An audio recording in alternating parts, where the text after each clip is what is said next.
council work session Tuesday, March 25th, 2025 at 6 p.m.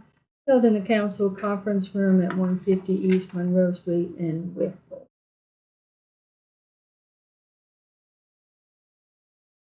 Next would be approval of the agenda or somehow amended.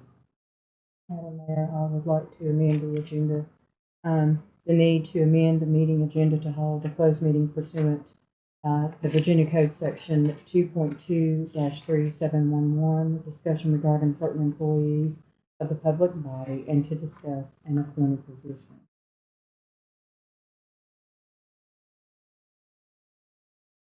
Motion. Second.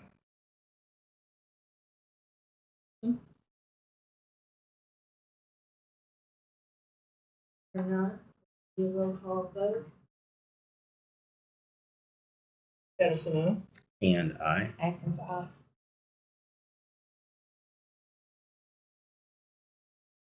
Johnson, aye.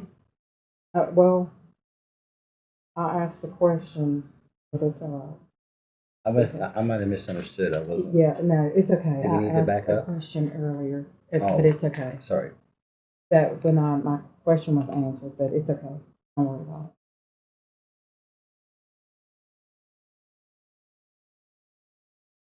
All right. Oh, I'm gonna let you take it. You got an agenda. So next on the agenda list is the presentation. Right, and starting the splash pad. And we're going to make this so quick because I know you all squeezed this on graciously to your so busy schedule, so thank you all. But for the past several months, we've been brainstorming ways that we can raise money for the splash. I don't know if you all are aware, it's very difficult to get recreation money through grants, but we have several out, so we're still waiting and we're hopeful. But while we're waiting, we're just trying to figure out ways to maybe get more community involvement because we truly have so many people reach out and they want to help and they want.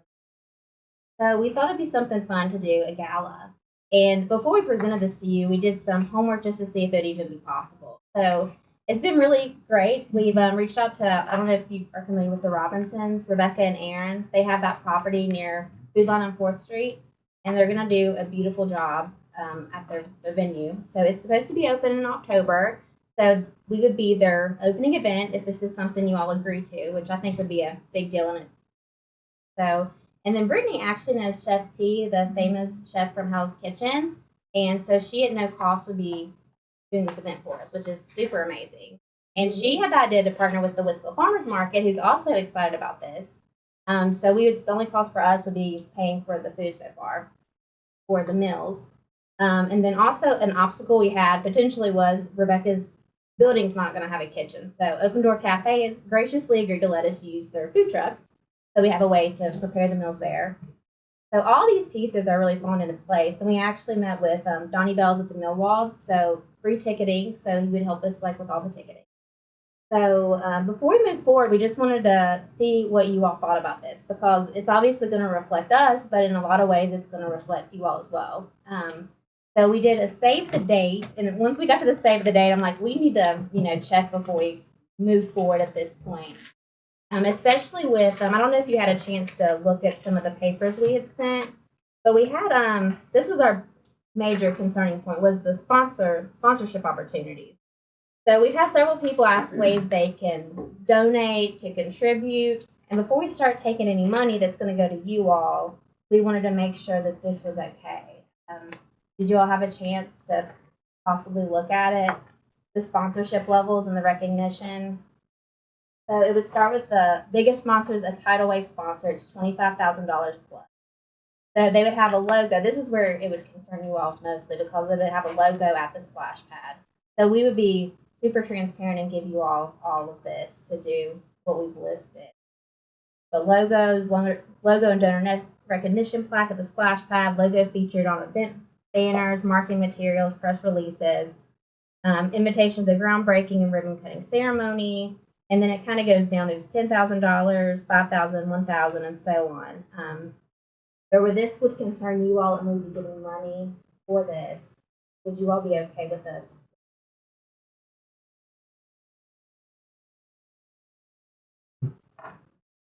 I love the idea. I'm so excited. I'm just excited because you're excited. and it shows, and They're gonna it be our next just, committee, yes, just and saying. it just takes a couple people to bring about really great change. So thank you guys. I don't know how the money would flow, and that would be something for the treasurer's department maybe, but I don't foresee there would be any problem. Mr. Moore, if you see something you would share with us. We just need to set up an account with the treasurer. Okay, so any of these donations we get, If can you we wanna pass do it that. on? I think that'd be the cleanest way to do it because I would feel more comfortable not holding all this money and putting it in a designated fund. Okay. What would I you all think do? that it Just- is amazing. I thank you all for the time and all of the effort that you have put into this. And I'm not backing down off of what I said when it first started.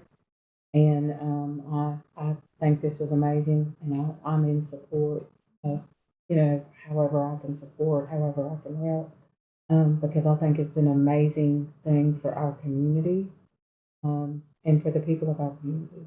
So I can only speak for me, but I'm very supportive of it. I have been since the beginning. And I'm going to continue on. I'm not going to backtrack.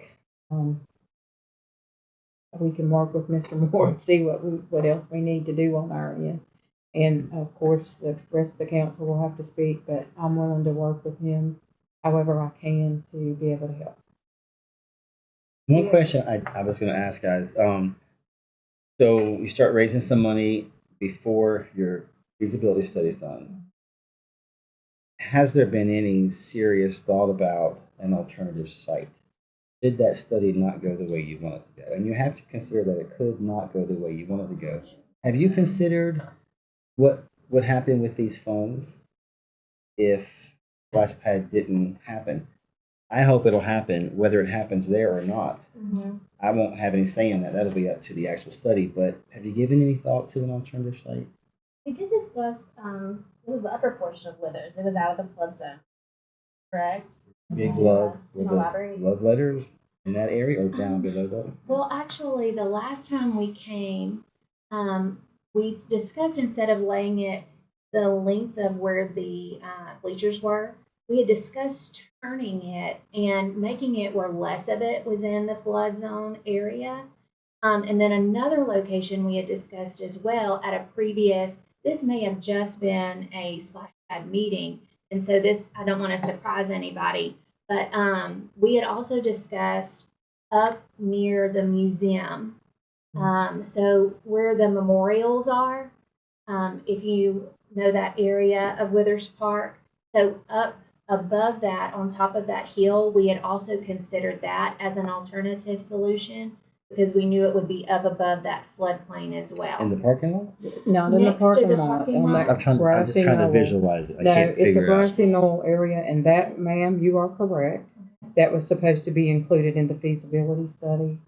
That grassy area up, because it's over near the Places, sorry. museum, but it's a grassy area over there. The big truck that Yeah. comes in, that Okay. area right That there. was- I think. Right, that's right. It was supposed to be Yeah. included in the feasibility study, and I hope that it was. And I think the reason we want to stick with Withers is because it is right in the heart of town, and we felt like it would be so much easier for people to find when they came into town if they're traveling here. As somebody who has traveled to go to a splash pad and take my kids, we have found that some of the splash pads we've gone to were difficult to find, and we had to stop and ask for directions. Right.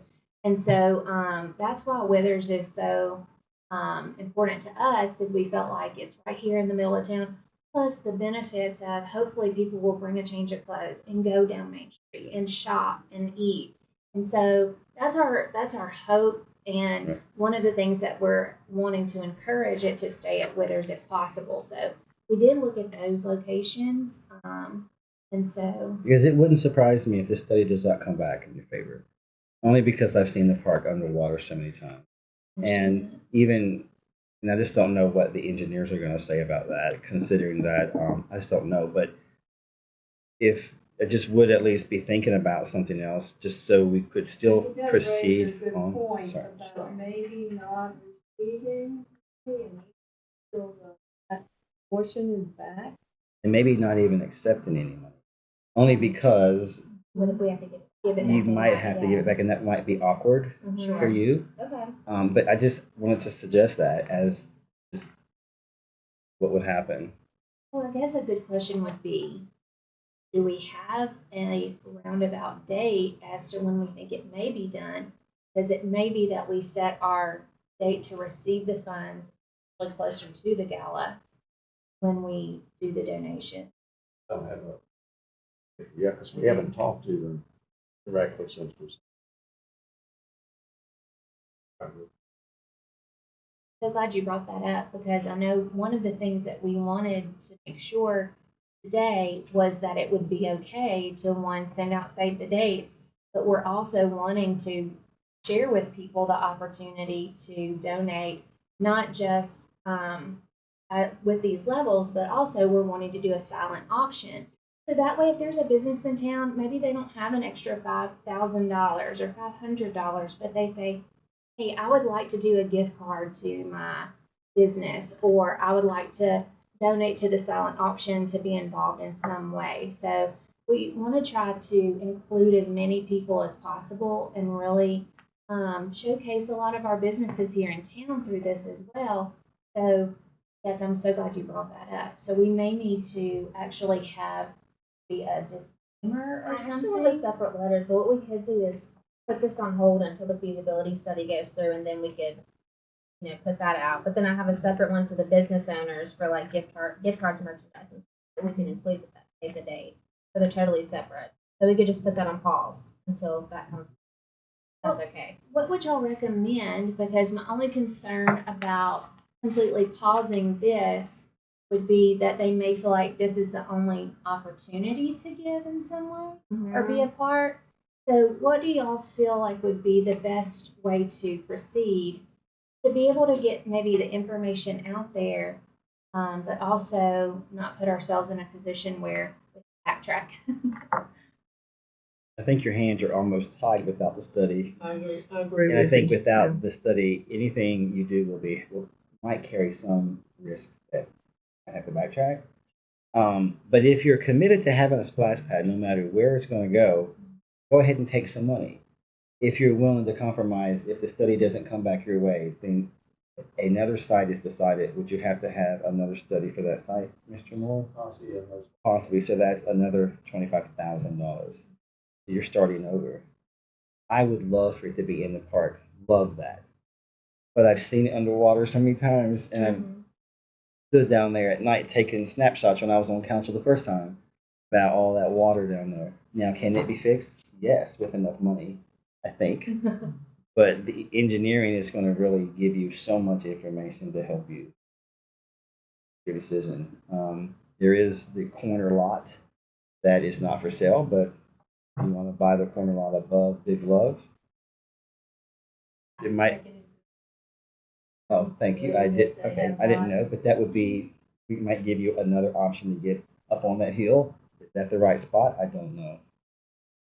That's But a good idea too. just keep in mind that that study might not go your way, and if it didn't, we can still have a splash pad. Just I know at one time there was some discussion about it being raised, Built up. so that it would not be in the flood area. So I guess once the feasibility study comes back, then we can, I guess, speak with engineers to see what is what and see where it goes from there. But just, I think that I'm hopeful.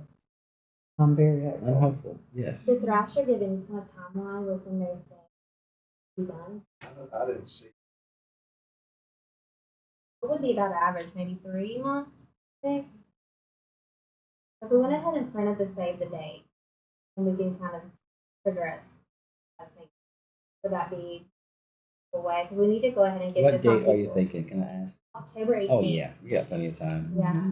I would think go ahead. Would you? Yeah. It's a Virginia Tech bio weekend too, so I think it's our best. Okay. Yeah. It's smart. 18th, yes. Mr. Castle, do you have any suggestions on them being able to take any kind of money beforehand? Well, they're private.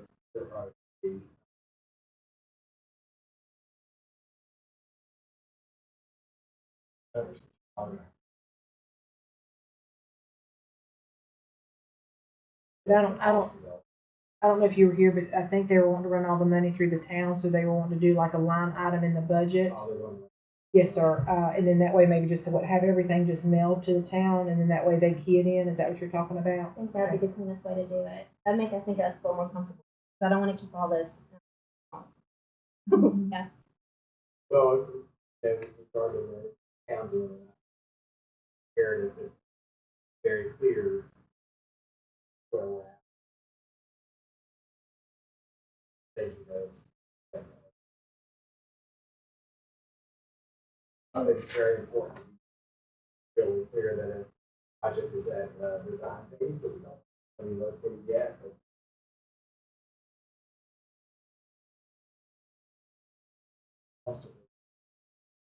but I'm sure you can.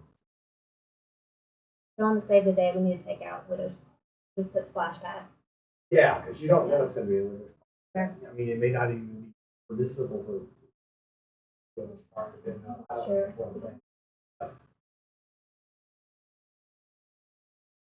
There are abilities to build things, cost of building it up on it. Like,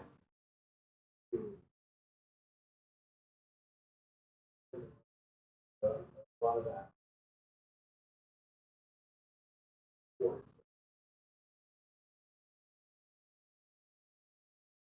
Before they start asking for Before money. you do. Withers. So you have that. Regardless, we want, we would be open to putting it. So I think it wouldn't do harm to go ahead and start getting funds while people are excited. We have people weekly reaching out, called and help. Yes, it's exciting though to see so many people reaching out and wanting to take part. So am I too old to play in the splash pad? No, absolutely Good. not. Yes. I don't know if there's an age limit. If there's not, No. I'm You in. have to wear sunscreen though. You I know, love it, yeah. someone messaged us and they're like, "Can we have a 65 and older like night once a month?" And I was like, "Oh, that sounds great." Thank you guys so much for Yeah, all we your won't work. take up any of This, your no, your I didn't time, mean but to no, cut you short. Go ahead. No. We have a lot to do. Just really So, thank but you we for that. love chatting with you all, but you all need to probably get busy. So Thank you. Yeah. I appreciate one you. question, or one thing I would just like to see, if at all possible, is a very, very, very secure and durable piece. Not something, not, nothing fancy, very durable. like an architecture. I think they had already talked about that in one of our meetings. That was already brought Well, they up. make these Sorry, I wasn't in the meeting, I'm sorry, It's never okay. mind, scratch that, sorry. final coded stuff in. Around there. Can I ask one I more can question? send you the. Yeah, please. Sorry, Mr. Cranston. Is it still the intent that it's free? That's a big fundraiser fact you may want to add. The fundraising is that, hey, we're doing this for the matters. So you may add that to your list of things you tell people. That is our intent. We can commit to that, but I kind of feel like we can if we want to. That'd be But free, and I it's think free, that's kind of the admitted. Yeah, intent. that was the whole, That was the whole intent. So the whole if intent. we're all okay with was for it that, to be I free. would push Free that when just you're to- fundraising. Everybody. One of the It's ground been committee's open different- to it's been everyone, different- which it's is been different nice. dialogue. I don't know if I've paid at one yet, no matter where we've gone to Winston-Salem, Carroll County, Bristol, They've all been free. Abingdon, Okay. yes. So maybe you don't need to say anything. I was thinking if just People may trying not to know. just trying to No, help yeah, you to say, I hey, love this is a that. free. Yeah. Well, I've asked that actually. Yes. I guess my point about the fence was, and I'll just be honest, I just don't want to see somebody drive through. That's what I was trying. I don't know what type of fence y'all were talking about, but I just would hate to see somebody. Well, another concern that we've had is most people have been, like maybe turn the water on and bathe in it. Like that's been one of the things that have been messaged to us. Maybe a high fence and cameras. Have any more questions for us though? I would just ask on the monetary part of it, you guys keep really good notes. Foods and how much. Keep names and all that. They should, because they'd have to make a receipt. Yeah. They will leave. Yeah.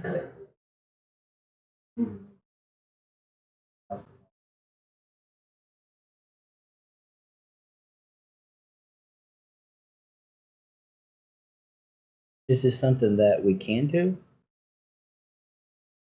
Because I don't remember us historically thinking back having. I wouldn't mind. I just want to make sure we can do it by I law. think we need to. Ask some questions. Thank you. And if, while we would love to just pass everything on to you, because that definitely would be easy for us, but if you guys see that this is something that would stop, we can look at what it would look like for us to receive the funds. That way we don't hold up And anything. open your own account. That would be very easy. We have one account, but we could open a separate that's specifically for that. So But if we could help you, we would love to. Just want to make sure we can. Yeah, that's totally a good option. That's- We could open around. I think things like the Sutherland Fund are similar to that, I believe. So I think it's. I think it may. I think we do. And then, I mean, then you all really wouldn't know what all of tracking until the treasurers let you all know, like a report. Because it wouldn't come to you all and then to them, it would just go straight, if that's permissible, right? So when you're raising funds, you would need to put an address where they would send the funds. Post I office would box recommend or- it be the town. Okay. So you may not know when funds come in. That's what she's saying. Oh, gotcha. Yes. So Okay. the town Yeah, we would can need do to that. give you a report. Just trying to see. That's I not me making think- myself clear No, enough, I'm I'm sorry, I'm no, just no, no. trying to This is our understand first it. time too. Yeah. Trying to No, but understand that's, it. I mean, but you all may not know all Right, the because you get funds, funds that right? come in that you would know. That you would need to get Absolutely. reports each month from. Does that make sense? Oh, yeah. thank you guys Thanks. so much. We appreciate y'all's time. We're gonna contact you about the next project. Thank you all. I appreciate Great you all. job. Thank you so Thank much. you all. Y'all have a good night. Thanks.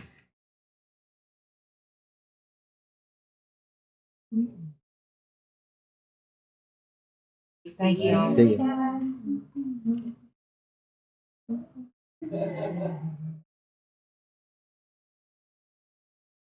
Where's our chicken croissants, our chicken salad croissants, and our ham Yeah, I know. and our ham sandwiches? Yeah. Wait a minute. Actually, Wait, I I was have to have talking some. about that I have to today. have a banana with that and a glass of milk. Banana and peanut butter crackers. Sherry, we need to work it into the budget. Hey, at least we got snacks back. What are you talking about?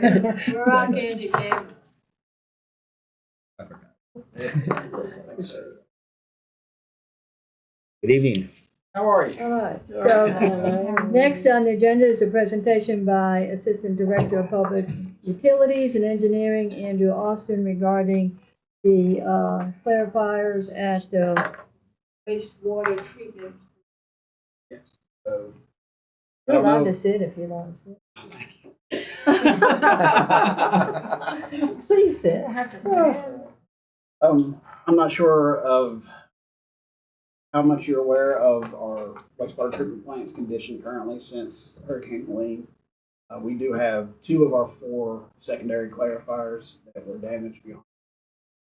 So they will have to be taken down completely and rebuilt.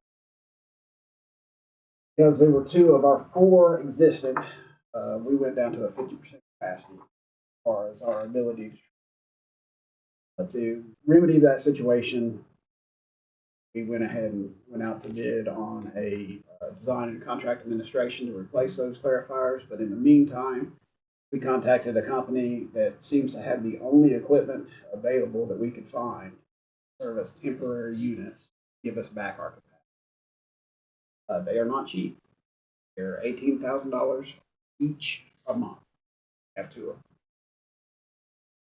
Talking with FEMA, we got the first 90 days, right at 100% federal fund. Going forward, we're probably looking at a reduction. So we reached out to the company under FEMA's advice to look at what the cost savings could potentially be by buying these outright rather than renting them, $36,000. So I've got a chart right there. It'll show the green line is the complete purchase of both units. That would be the total amount that the town would have to own those units out. Slightly buried blue, rising incline plane is what our rent establishes itself. See right there, about 19 and a half months in, and this project is looking to be from the hurricane to the end, about a 24-month process. So about 19 and a half months, we start paying more than if we would have bought them. My calculations show that we would save about $180,000 buying them outright rather. Buy them outright, we can go ahead and do a FEMA project for the purchase, likely speed hookups better than going through on a rental process, which will be doing a project every 3 months to get approved by FEMA. Very volatile current political situation. So tonight, what I would ask for you all, the next sheet, please. That is just a tabulation of the breakdown of the graph. So I have a question. What is the life expectancy of these temporary units? Because we're looking at years. I'm just thinking how far. the units that we have, brand new, another customer, they were built in timber, we received them. Units that they have in their rental fleet go out to 6 years old and are still. Okay. They're pretty basic machinery as far as everything being very robust. Okay, great. Yes, tonight what I would ask is decision or conversation around whether we should purchase those units outright or continue renting. Would be the opinion of engineering and public utilities. So is this something in this budget or the upcoming budget? Would be in this budget, true? Correct. Okay, If the council was to move on it tonight, we would. Do you have any money? Or do we need to, I'm just asking what your department has in funding for this, if anything? So this would come out of the waste fund. The waste fund was, I forget what the word was, but we moved $1 million from the general fund to the waste fund. Since then, of course, we've been drawing down on those. And they have a project waiting for approval in FEMA that will increase 109. 100% of what's put towards. So we should, well, we don't hold me too tight to this, not planning purchase this in this fiscal year. Do you agree with that, Mr. Moore? That. Andrew, would you like to comment on the old side? Yes. Sorry, I thought to do that. It's on the textual analysis. If we do buy these at the end of the project, when we get the rebuilt clarifiers in place, set up, we put in for congressional discretionary funding to replace the old side clarifiers, the two that are still existent.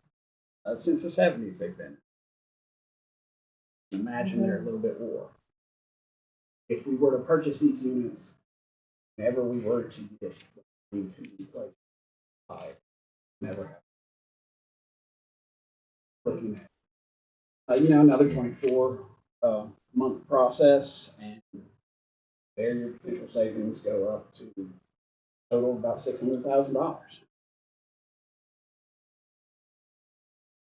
Sounds like the right direction.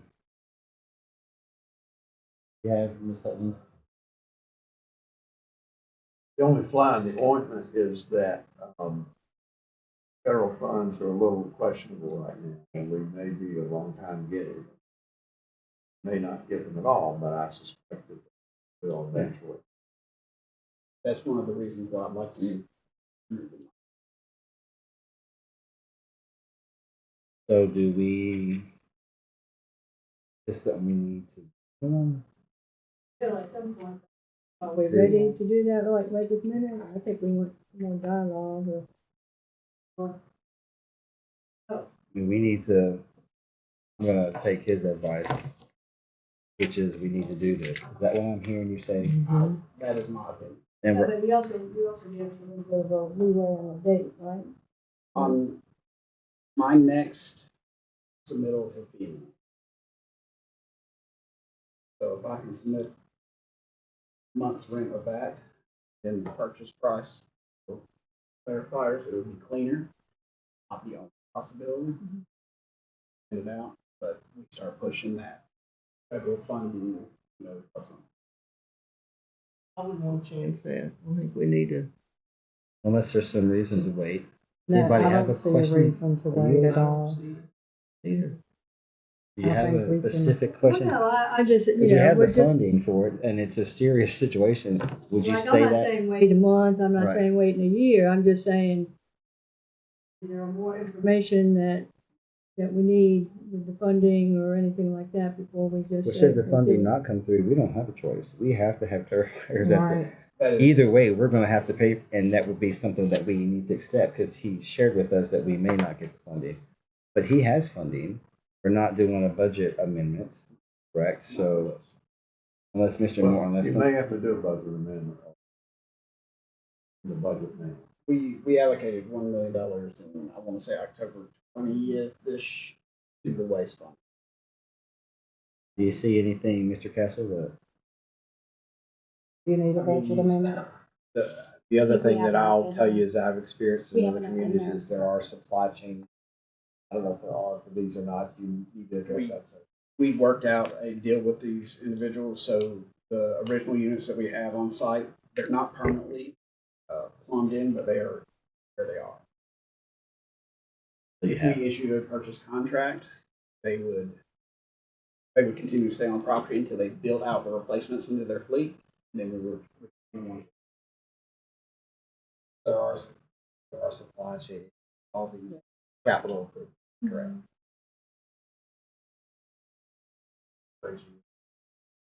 Here because.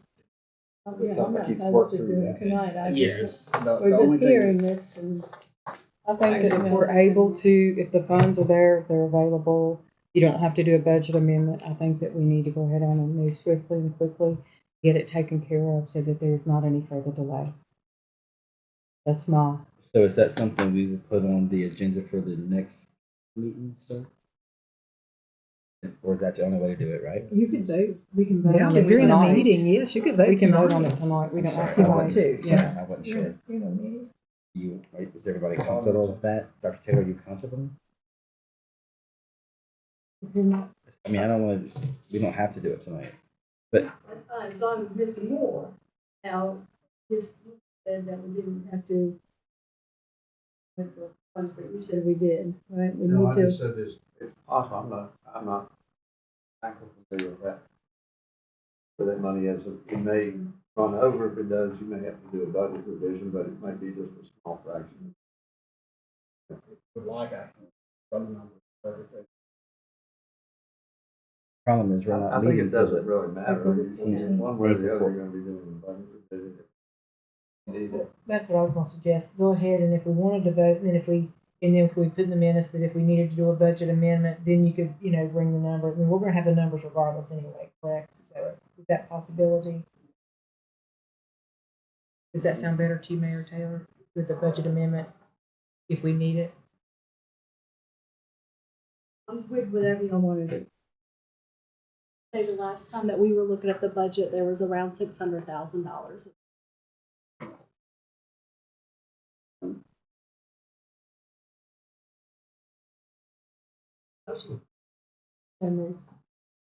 a second.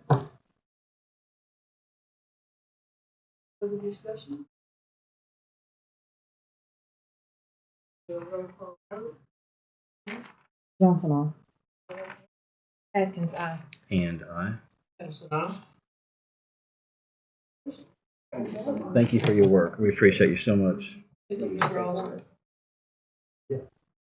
you, Mr. Officer. Thank you. Remained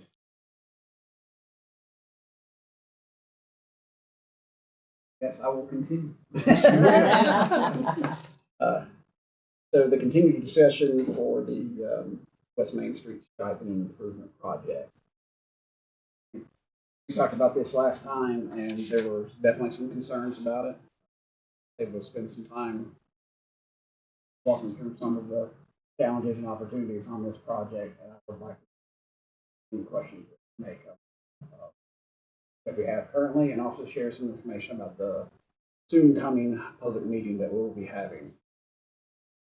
So if anybody has any questions, I'd be concerned. I was able to meet with you today or yesterday, sorry, yeah, and it was very helpful. Thank you so much.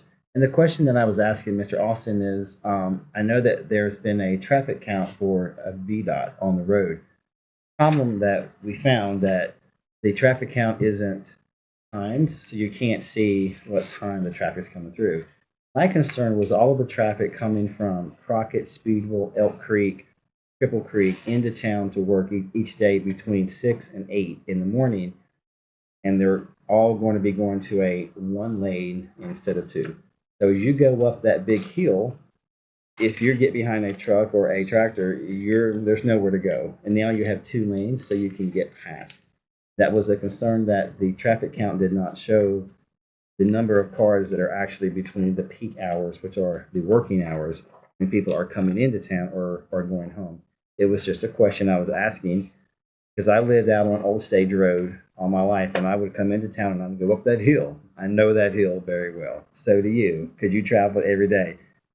Would you say if you get behind a truck going up that hill, it might make you late for work because there's nowhere to go? Yeah. There's not two Behind it lanes. could, yeah. And it's a pretty steep hill. And that was one of the questions that I was wanting to ask, is how it would actually, and there are things called impact studies, and I would love for us to maybe do some impact studies on things like this just to get the answers that I don't know. I'm not an expert in any of this, but would like to know how that would impact traffic coming into our town. And that's important that they be able to get into Wytheville and not get backed up. And I could see that getting backed up if you're behind a dump truck or something like that in the morning, which is not unusual. It's a pretty steep grade. It's pretty steep, so it gets pretty slow when you get to the top. That was just a question I had. Not against anything, just wondering what your appetite was for a feasibility / impact study. The other, just to toss this in, there's a lot of these projects out here, and we're going to be paying for a lot of these. It's not 100%. Some of those are 80, 20, so we're going to still be paying several $100,000 for these projects. In 2018, it was determined by a group that two of the most dangerous roads in town were Cove Road and North 4th Street between Walmart and North Winds. And we had looked at doing sidewalks to improve those areas. My question for you guys would be, would you rather invest in something like that instead of this? Because do you remember the conversations, Dr. Taylor, about the sidewalk from Walmart to the apartments out there? And then do you remember the conversation about Cove Road? So I don't remember Cove Road, but the other. But since then, we've been VDOT has got a project that they've shared with us and whatnot in that area, coming off the interstates, and everybody's gonna be turning right, and then it's gonna be a roundabout thing there, and then that. Did you bring up sidewalks at that meeting? I don't think I did the sidewalks. The sidewalks I was talking But about. that would about be Freedom something Lane. we could do, is maybe when we're coming close to that or at whatever time to bring that back out and see if we can add sidewalks to that project. I think it sounds great. It's just if we had to choose between projects, my question would be, would you be interested in this and the project on Peppers Ferry Road for the taking 4 lanes down to 2, or would your appetite be for something like Cove Road, which Mr. Moore, you might have been in the meeting. It was a whole group of us. I don't remember what the meeting was, but everybody sort of had a consensus that Cove Road was the most dangerous road, and there's foot traffic out there, foot traffic on Cove Road, and the poles are right next to the road. It's very tight. Um, the I'm sorry, yeah, Real yes. quick. So with this project right here, this one's almost 100% funded, which is pretty rare. I do know what you're talking about with the 80-20 cost share, but this project's almost 100% funded. Do you remember the dollar values on this one, Andrew? I want to say you might be on the hook for I think they've 15,000. separated this into two projects, the northbound lanes. Our total expenses, these, I want to say, is the administrative cost of I want to say it's about, well, 5,775. Looking at 11,000 against 462. So this pot of money is called the State of Good Repair, and only a handful of these projects are awarded in the Bristol district every 2 years. And so we're pretty lucky to get this project. I do understand your concerns, and we can talk about the 4th Street corridor later because I have an update on that as well. But with this project, West Main needs to be paved, and so if we don't do this project, we are going to have to pay to pave West Main at some point. Maybe not next year, but within the next probably 5 years. This project will completely pave West Main in both directions for half a mile, which is about the $450,000 of the value. Unfortunately, though, the striping plan is tied to that because VDOT is encouraging localities to go to what's called the road diets, where you're making the corridor safer because you're providing a dedicated turn lane in the middle. And for those of us who have gone down West Main Street, you'll notice that sometimes people will be making left-hand turn movements, and you're coming up through there, and someone's turning left, and you're like, "Whoa, Nelly!" Right? So that's one of the safety improvements. The other thing is you'll notice that there's a lot of people who live on and work on that street that park on the street, and so when you're going down through there, even though you want to pass somebody on the lane, most of the time the people in the right-hand lane heading into town has to get way over because they don't want to hit the parked cars. And so it's a little bit dangerous to pass people. From my experience, I travel that way a lot. So I'm just going to be honest with you guys. As you can tell, I'm a fan of this project. I definitely recommend that we keep this project. Number one, for the monetary value that it's going to save the town to pave. But also, I think the striping plan is a safety improvement. I did call Chief Slimp because I know there was some concerns about emergency services and emergency responses, and he said that he did not think that would be that would impact his department. But we can look into the traffic study. I can also call VDOT and see if they have any like peak hour traffic counts that they'd be willing to share. Important. It was just a question. No, I think I'm it's a not good sure one. if it's something. I wouldn't want to stop the project over the question. I just once we have it striped, it's striped. Right. Even though it would be difficult property, you can always go back and restripe it, but Right. obviously that wouldn't be something you would want to do. So if you're passionate about it and you think it's the right thing to do, then I give you my blessing. I was just asking the question about it, and appreciate the information. Honestly, after the conversation we had yesterday, I think that we will probably be incorporating a lot more data in the project. I got you. Because they were good questions. Okay. Thank you. They were outside of our. Okay. Absolutely. But I don't want to stop the project. That's not my intent at all. It's just wanting to. It's a big change. It's It's a a big big change. change for that corridor. Wytheville doesn't always do great with change. You're right. Yeah. So we might take a Which little. leads us to the public input meeting. Do you want to go over that, Andrew? Yeah, so our public input meeting will be April the the 9th. 9th. From 5 to 7 for meetings. And I'll just pass around a draft of the web page we're building right now with the help of Mr. Hooper. And we're going to do some social media posts. And we also sent letters to all the businesses and owners of property along that corridor, letting them know about the meeting. So it should be a lively time. And whatever public input that we receive, we will report out to council. Obviously, we don't want too many of you there because it would be a meeting, but if 2 of you wanted to come, we would love to have you. And we'll go from there. I mean, we can go as long as we don't like talk, isn't that right? Can we go? If we wanted to sit. Yes, but it's very important that you not talk to each other or They speak sit in the, next to each other. you know, so I mean, and I generally, Away from each other. I will say to you that I recommend that we stick to the 2. Because what's gonna happen to you is a citizen's gonna come up to you and talk to you. And you're gonna be put into a really tough spot. And so that's why the practice and the recommendation from both myself and the league and everyone else is on these occasions not to make sure we don't have that 3 that triggers the meeting. So I strongly recommend that you stick to.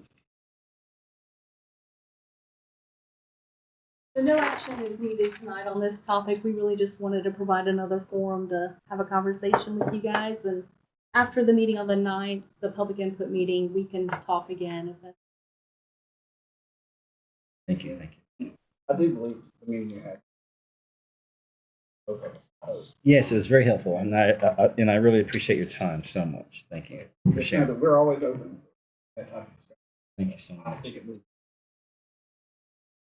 Great. All right. You're doing Monroe Street. You're gonna help me with Monroe real quick, right? Yes, I think you're right. Oh, if you want to go home though, can we do all these at one time? Would you mind? He's got more. He's got the Pepper's Ferry Road project, but I think it's under. I think it's under the public works. I can wait. I just didn't want to hold you I up. thought that you might, so I'm prepared to say. Would you mind if we talked about that so he could go home? That'd be okay. Yeah. Okay. we might also have Mr. Austin here for the rate conversation. He's going to be with us for a while. And just spend the night. Just trying to help you, bud. I appreciate it. So after we had some discussions about current plans that involve Monroe Street and Pepper's Ferry Street, or Pepper's Ferry Road, I'm sorry.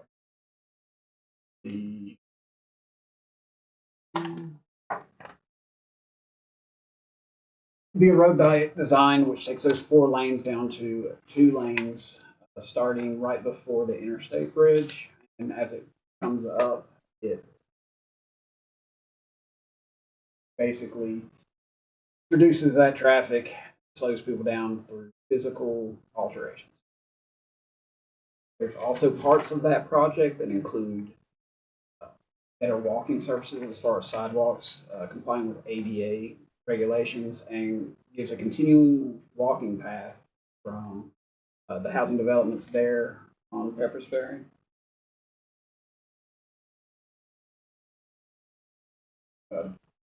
It is an HSIP project, which is a highway safety. It means that this is 100%. To get that scoring right, we add in the sidewalks, we add in the traffic calming, we try to make this the safest corridor that we would possibly make it with the tools that we have, traffic count, physical stuff. Driving Mr. Hand, he had a great suggestion that was minimal cost that might achieve some of those same goals. This does not involve the sidewalk or the ADA walkways at all. His solution would not address those, but his solution would address the differential parking going from a 4 to a 2 lane with us in the turn. He suggested possibly just doing your basic traffic control as far as a reduced speed ahead right there about not sure what The that bank. is called now. Burke and Herbert. Burke and Herbert Bank, yeah. And then a speed limit sign at 25 right there at the entrance to Loretto. Then the flashing speed limit sign, which is currently located just about About Just a 50 little foot bit. long. Can you speak up just a Speak up. tad? I'm sorry. It's hard to hear over that blowing. It's okay. Thank you. But basically, like those call out, it's a reduced speed ahead sign and then a 25-mile-an-hour speed limit sign. The flashing speed limit sign, which would also indicate your speed, as we currently have it on Monroe, right past State Electric. And then pavement markings that have them, the speed limit posted on the pavement itself. We all know that speed limits only work if they're enforced. We take efforts in the town and the town police actually getting out there and having to write some tickets, which is never anybody really likes, but it does happen. Is this going to interfere with the project that we already have with VDOT? This would be a tricky situation because that project is tied with both the sidewalks and the traffic patterns. I don't know exactly how VDOT would even handle that. We do have a meeting with them next week, but I thought it was a great suggestion, and I thought it would be something that. I do have a reservation because I know for like 4.5 years, I've tried to work on sidewalks down from Freedom Lane. And that is this. Marsh, Right. yeah. The last 2 years I've been here, I've been contacted by residents. We've been trying to get that sidewalk put in and all of that stuff put in. And I do not want this project to interfere with what we have already in place. And I think that, did we not already vote on this okay, so I don't want anything to interfere with what we've already voted on and to cause a delay for our citizens whom we have, voted on and have something promised. So I don't want any interference or any delay. There's the one gentleman who actually has brought to my attention numerous times, and I keep trying to keep track with him. He has to, when he's in a wheelchair, has to come from Freedom Lane all this way by the drugstore and down just to get to WCC, where he could just go from Freedom Lane, go across by that little motel, and then he's already really there. The only thing that this does is reduce the speed. I'm not changing, there's no traffic pattern change. We're just changing the speed from 35 to 25 at the bank. Right. Whether that affects, but I'm not changing the traffic pattern. Well, It's just, the sidewalk and that 4 to 3 traffic pattern are linked together in the same project. I'm not understanding what you're saying. I may have misunderstood. Yesterday, I thought If I you can were. interject real Yes. quick. So if you all remember when John Woods presented this and you all did approve a resolution for this project, it's going to do the road diet similar to what West Main is going. So the configuration where you're going to have it's going to go down from 4 lanes to 1 lane in each direction with a turn lane in the middle and the bike paths. Y'all remember that when John was showing that? And we can bring those plans back, but I think what Mr. Hand is trying to say is that with the speed reduction, that we could look at that as well, and we could talk to VDOT about combining that with this project if the council agrees to It that. doesn't affect sidewalks or anything. All I'm trying to do is slow people down before they get to the lights. And that doesn't affect sidewalks. It doesn't change any traffic pattern. All we're doing is trying to just reduce the speed. But are they not changing the traffic pattern? Am I misunderstanding something? No, what Mr. Hand is presenting is just a reduction in speed. Right. I understand what he's presenting, but going back to the project that was presented to us, Change the we are striping. changing, the striping. So until we get that striping changed, how are they going to come in and do their striping?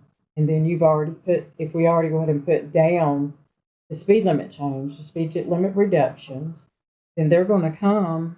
Well, the problem is they're not going to do it soon. And we have a speed problem. This was just a way to help until they get their project done. All we're going to do is put up a couple signs along the road that say reduce speed from 35 to 25, and then have a flashing speed sign. And that's it. And then you can spray paint on the road, slow down ahead, just paint. So when they do their project, they'll do all their own striping. Just looking for a temporary way get the speeding controlled on Monroe Street. Because this leads right into Monroe, which will be the next thing that you'll show. I I'm sorry, understand. I apologize. But that was I all we're trying to do. I'm not trying to Right. change traffic pattern, not trying to change any sidewalk, just trying to slow people down as they Right. come in. That was all. And we have a sign, I understand where you're coming from, and I know that we do have a sign on Monroe Street. But it's I don't know once how you, much. yeah, people are coming through the light coming. Slows people Well, down. this will be a pattern. Hopefully the conversation will be with the PD in conjunction. This will be a partnership with every department, but we need an officer sitting on Monroe Street more than we do on some of the other streets where they're at. So this will be a partnership with them to enforce it. But right now you're allowed to go through that light at 35 miles an hour and you're already going downhill. So that's where the speed is you're allowed to. It doesn't change till you get through the light. So this was just an attempt to calm people a little bit till they got there. Staff would be happy to look into your idea further, and I agree with you that probably the Pepper's Ferry realignment project, unfortunately, is probably a year and a half still out because we'll have to go through the entire PE phase and then the right-of-way phase and then the bidding for the construction. And so I think both things could potentially occur. I think VDOT will be supportive of this as a preliminary measure to the next project. I would think. I believe that all these are actually going to get this sign off. Thank you. And then next. That's a So good real one. quick, before we leave that topic, though, one of the things we will need to make sure that we do for this next year's budget is if this council wants to move forward with the Pepper's Ferry realignment, we will need to commit some funds in our fiscal year 25-26 budget for the PE phase of that project. And so, When you said the PE, help me out. I'm sorry. I so don't know. that would be the engineering phase. Thank you. Okay. Yes, sir. And so, we're probably looking at, what do you think, Steve? Potentially $150,000 to $200,000 for the PE phase. I would think that would be about right. I believe the agreement, that I think it was about stated on the 200. back of Okay. Now, is that the 20% match? Is that included in that, or is that in addition to the 20%? That is included because with any of these projects, then you would have to. It's a reimbursement base, and so you do it, and then it comes back. This project will cost us about, we estimated 220,000, 210. We don't have On a formal agreement yet, which is Right. VDOT's estimate against it, but I would. Where did I get that number? I'm sorry, maybe I didn't hear you say that. That was probably the. West. Well, No, it's pretty close to half of what because it was 400. Okay. So what I'm hearing from council tonight is that as we're working on this next year's budget, we do need to include funds for this project to get it in next year's to PE design. Is that what I'm hearing from the council? Like the sidewalk to Freedom Lane, I would like to see that, yes, ma'am. I mean, I'm, Yeah. yes, ma'am. That's. Okay. But what Joseph wants, is this just temporary, Joseph?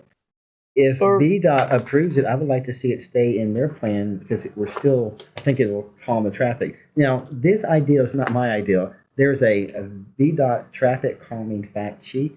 This ideal is off of the VDOT sheet. So I wanted to make sure it was VDOT approved. So we worked together with that sheet. So everything I recommended is straight off of their sheet. So it would conform. So it could be permanent if you wanted it to, but the signs in the grass could be there. I don't know that that would ever make a difference.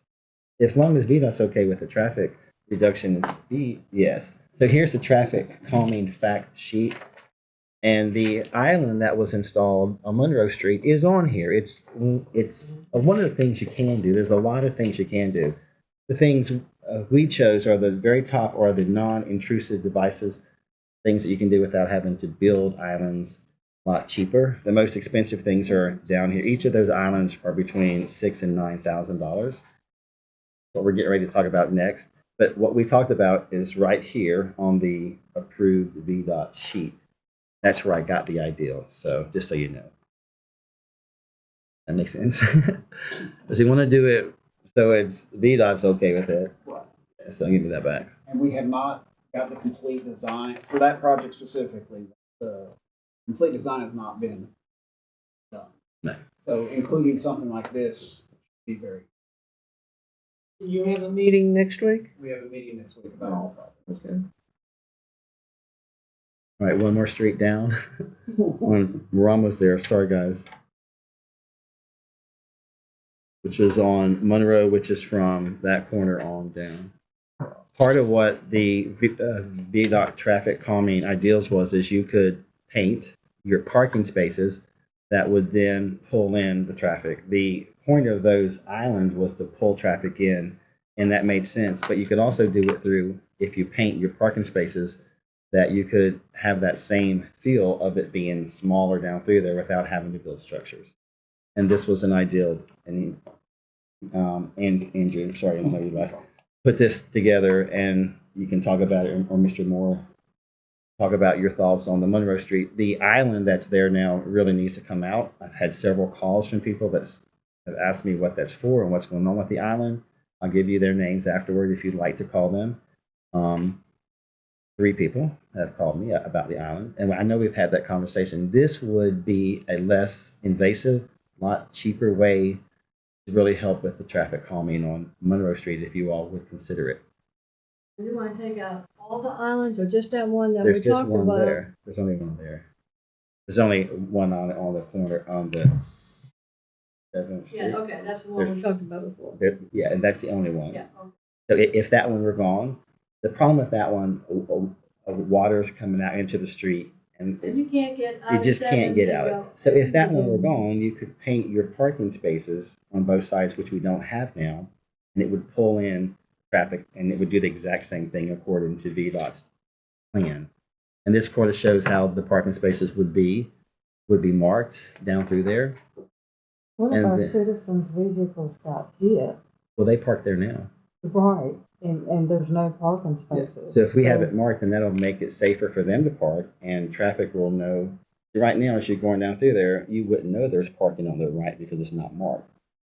But I don't still, even though it's marked, I still don't see how it would prevent a vehicle from being hit. I mean, there's no preventative there. We're not really, well, there's plenty of space to have parking. It's just not marked. All we're gonna do is But mark it. right, I'm trying to understand how that would, marking it would prevent a vehicle from being hit. That's not the intent. The intent is to make it the traffic calming. What the islands did is make that street more narrow. Mhm. These paintings do the exact same thing through paint instead of through, but there's plenty of room to park. There's no reason anyone should get hit. I mean, they park down through there now. It's just not striped. And maybe one idea we can consider is to have this meeting with VDOT and better understand from them that if we were to change this configuration, if we could still do the project, because I don't know the answer to that. So if you're okay with maybe postponing this conversation until a future meeting, we'll get through this VDOT meeting first. And then find out what the different options are for the council, and maybe we could schedule a work session where we just talk about this and really get roll up our sleeves. Would that be okay? Yes, because what I've seen on this plan, I am not happy with at all. And for one thing, I would love to have more conversation about it. So that'd be great. Thank you very much.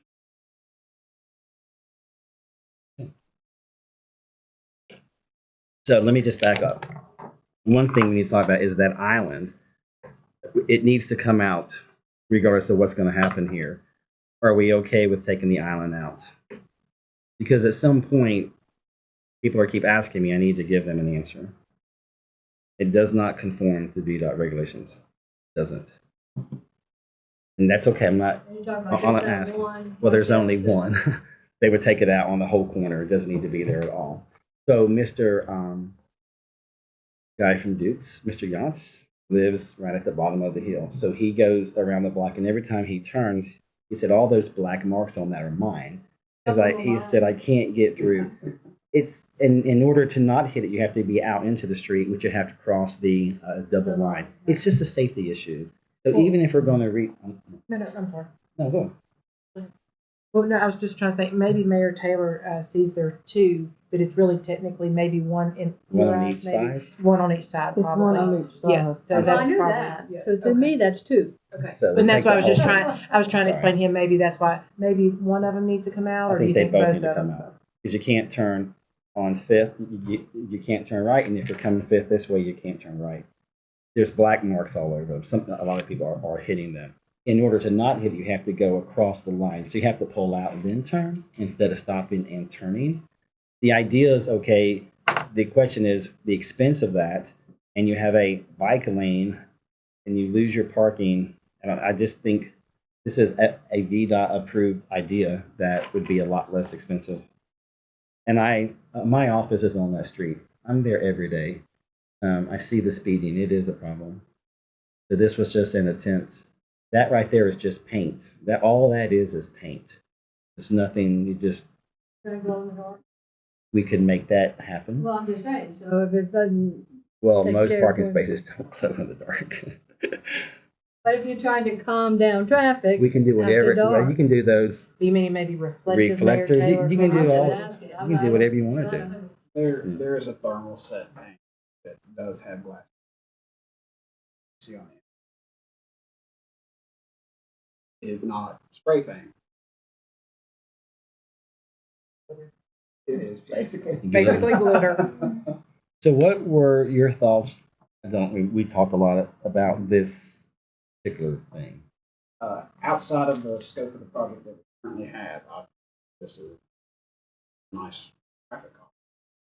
The issue I see is we do have a project against it currently. Session that we can have with VDOT. We do this instead of. Well, and my other problem with the plan that you have now, the VDOT traffic calming sheet requires any of those islands, anything traffic calming, there has to be a public hearing, and 50% of people on the street have to vote for it. How did you have a approved plan when that hasn't happened? Because that's directly, it's on the sheet. It says word for word, you have to have a public hearing, and 50% of people have to vote. I'm not sure how that plan got approved with those islands without that happening. And it's also not in a subdivision, which the VDOT recommends. This is business district. On this specific plan, this agreement against yet formally. We have not actually gone into the PO. Perfect. Good. So we need to have that conversation. Correct. And the with GIS, which is the site that shows you each person who owns land, is not correct all the time. And on this new plan, they're taking the corner of my office up there, of my parking lot, and I'm not okay with that. Of course. Because my sign is there, and that property on the map shows it belongs to the town, but that's incorrect. I have that survey. So you got to be careful with that.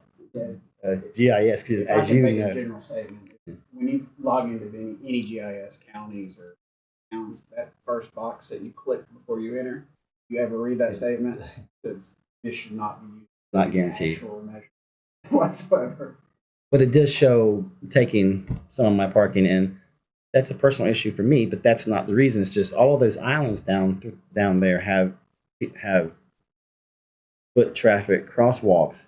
There's nobody walking on 7th Street. There's nobody walking on 5th Street. There's just nobody.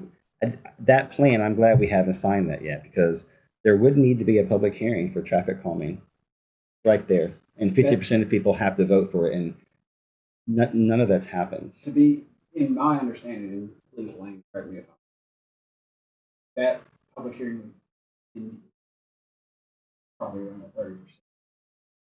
I mean, you can do public input at any time, and just getting back to your comment about the protocol for traffic calming, I think that requirement is for the secondary street program, not for the urban maintenance.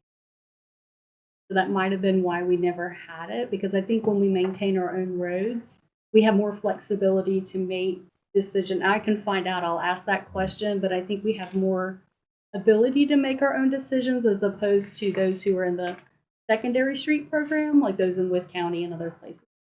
Let me ask that question, and we'll get to the bottom of that. But the good news is we have some time on this.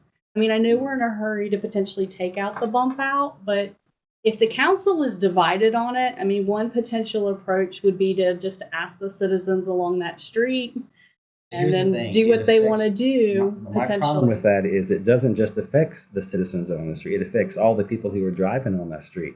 And the business, a log house that has trucks bringing in food that can't get in. Is there anybody on council who doesn't want to take the island out? I guess I'll just ask you guys, that's the question on the table. Is there anybody that doesn't want to take it out?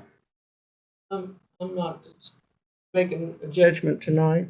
We did have citizens come before us who said they wanted the bump outs. Well, they asked for they it. wanted people to slow down. I don't think they actually asked for Well, islands. no, they were had a presented meeting. options, and that's what they said. So And the I'm number not, of people that came to the meeting, I'm just curious. They came to several meetings and But they how many people I'm complained. asking? 4 or It was 5? three, That's maybe exactly. three. So I once can't- again, we're making a Can I decision. finish talking, please? Thank you. But it was 3 people. They came and they met with the town manager several times. And, you know, I would like for them to know what is going on, what we're meeting about, what we're discussing as far as taking those out. I know that you're passionate about that, but also I would like for them to know, and I'd like for you to hear their concerns. They brought concerns to council at the time. And so because they brought those concerns, they met with town management. I don't know how many times they met, but they came in and they met. So I would like for them to be a part and hear what's going on, Yes. you know, to And be they can fair hear to about them. this conversation. This is a traffic calming plan right here on the screen. It's a Understood. plan to address their issues. But in the future, we have 3 or 4 people screaming. We can't build an island in the street that affects the whole town because 3 or 4 people are screaming. We need to have a better plan to understand these plans affect everybody. It's affecting more people than the people right on that corner, and that's not fair. I represent 8,000 people, and we have to make sure I it's did not safe. say that you It's a didn't. safety issue, though. It is not safe. We have to keep. It's a safety issue for me. It's not a aesthetic issue. I don't care how it looks. It isn't safe. So that's my thought. Is it wasn't safe when it was built. And I So- did not say that we represented just 3 people. Well, I that decision represent was the made for same those 3 people. 8,000 people that you do, sir. So But I'm let's be getting clear on complaints that. about the island. Let's be clear on that. I I'm getting represent complaints. all people. I understand. All right. But I'm getting complaints too. So you have complaints on this side. Well, I have complaints on the other All side. right. The people who say So then why it's can't not we come safe. together and have a I would discussion? love to. Just like she presented to have a discussion with the people on that street. I think that's fair. With a discussion with everybody in the town. Consider that affects And you everybody can't- in the town. in the It doesn't town. just affect those people on the street. It affects everybody. And that's my Everybody's point. welcome to come. Luckily, we do, again, with this, we have some time. I know that people are in a hurry to take it out, but potentially we can combine those 2 topics and do another public input meeting if you want and hear what people I have to have my public say. input. I have people calling me. And I can give you their numbers, and you can welcome to call them. And I want to help those people. All of this here is a attempt to slow down traffic on Monroe Street. That's what all this is. But islands are not slowing anybody down. Nobody's slowing down because that island's sticking out in the middle of the road. They're going just as fast as they always were. They're just having to get tighter right at the island. It didn't work because you can't have one island. You got to have islands all the way, right, to make it work. That's what makes a consistent traffic flow. This island was put in, not approved by VDOT. A manager said to put it in. It was a mistake. I'm just trying to fix She some just stuff. said that we didn't have to. Can you repeat that, please? Well, it's up to the council, Yeah, I obviously, want you but to repeat it because you said that we did not have to have VDOT approval. Am I correct? I believe that the traffic calming literature that you looked at is for secondary streets. But I can confirm that with VDOT. I do know with urban maintenance systems, you do have more capacity to make your own judgment calls within your locality. But I will find out, because we do need to know. Even in the proposed plan, that island, is that how it's supposed to be built according to the plan? Or is it just built just asking? And I'm not against it. I just want I want more time to Like I said, that is before we've interviewed the engineer. It shows it. What It's shows? an application. Well, It doesn't show Could we- one here. could we agree that we're gonna study it further and then everybody back together and do this. 'Cause Yes. We spent Thank a you. lot of time on this, and we've got lots to cover yet Yes. tonight. I agree. Very good conversation. Can I ask one thing while we're talking a little bit about this? I didn't know, and I know that I think I had talked to Mr. Anderson, and I think you as well, about the curving on the on West North Street. I know that we had talked about maybe a list. If you all were going to start, I assumed that there was a list, and then I found out I guess there wasn't a list like maybe 2 or so years ago, 2.5 years ago. Is there still a list? The list is being compiled currently because it's been brought to the forefront, and we're looking to pricing along with it. Because that might be the easiest to figure out exactly what we're looking at. I know there's some flooding there, and I think Mayor Taylor had the same questions too at that property across from the park. But thank you so much. If I could speak to it, there is a risk when we start doing massive urban guttering, where we using stormwater, we concentrate that volume and its velocity. When we do that, wherever that stormwater is dumping out to, let's say the town branch, now we're changing the natural waterway. DEQ gets involved. We make sure that what we're putting in there is not negatively impacting anybody. It's a holistic. We need to take on that. So we just need to be careful about how far we want to go. Because if we go to where we start impacting natural streams, we have to start regulating stormwater, which is probably 4 full-time personnel and $850,000 annual budget. I think it's all the way down that street except that one little section of block, that one little, I think there's 3 houses there. And then, I don't think there's anything like that. But anyway, thank you. That's the only concern. Thank you. And we'll put that on the public works list too. Well, it was supposed to be there a couple of years ago, but apparently, I don't know, it happened to it really 2.5 years ago, I think, or 3. Because we rode down there, so we'll Right. put that on the. I do believe, I'm not sure if Mr. Anderson's got those quotes back. Well, that's fine. I just know that. I know they're- Thank you. Thank you. That take care of all the public works things that you had on here? But we'll go through because I've taken too much time. I'll just take. I didn't know how much, it just a. I would feel like I'm taking too much time. So if there's time in the end, I want a public works meeting. Remember, I've been asking for it. This is it. So I'll wait till the end. If there's time, I'll talk about the cemeteries. If not, then we'll put that on another night. That's under your umbrella. I just had it all under one thing. But since he was here, I was trying to help Is him. that the L? Yes.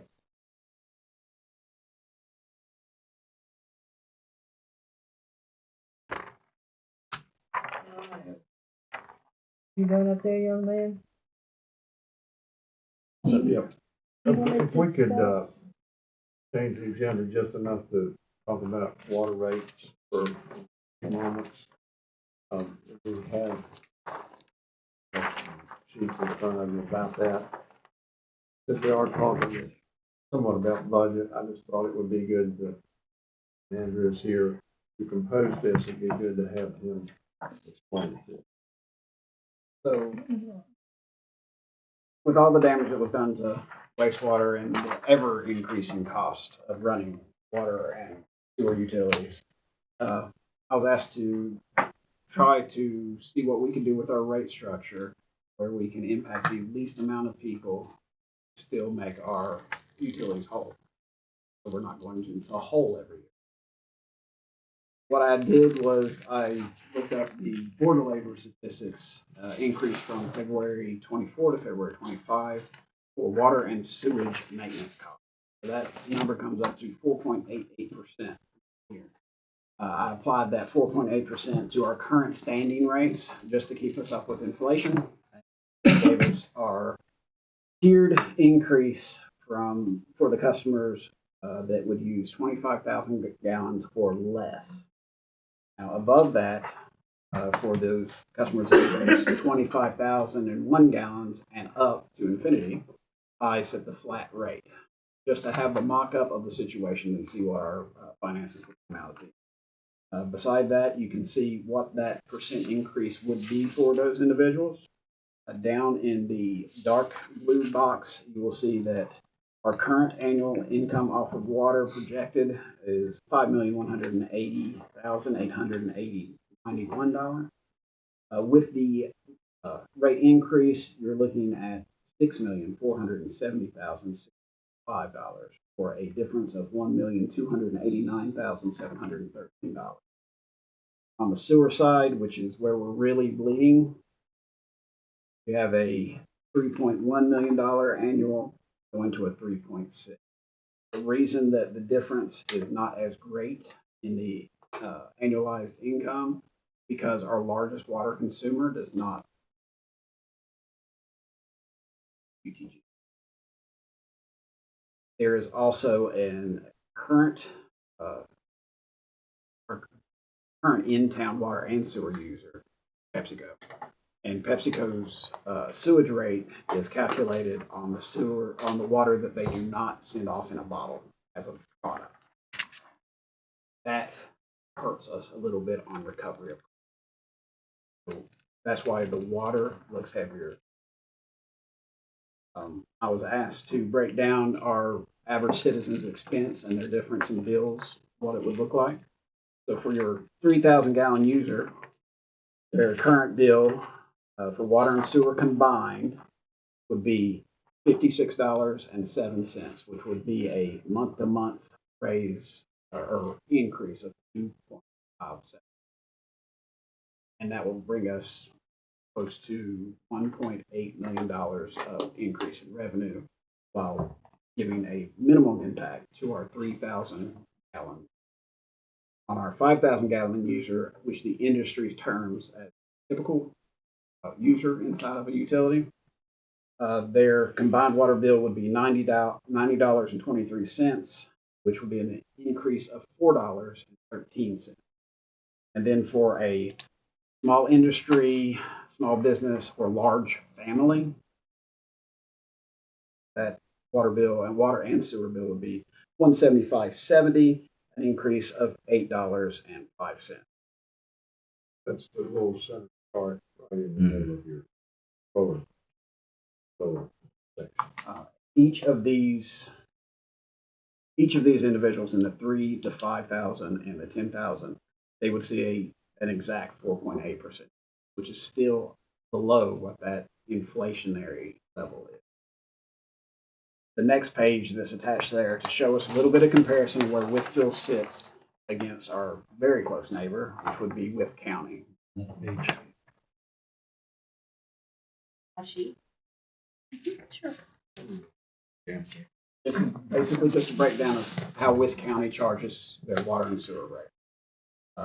I've got the tabulation sheet that they have currently, and then on the bottom right, I have the same 3,000, 5,000, and 10,000 gallon use, and how their bills would be calculated.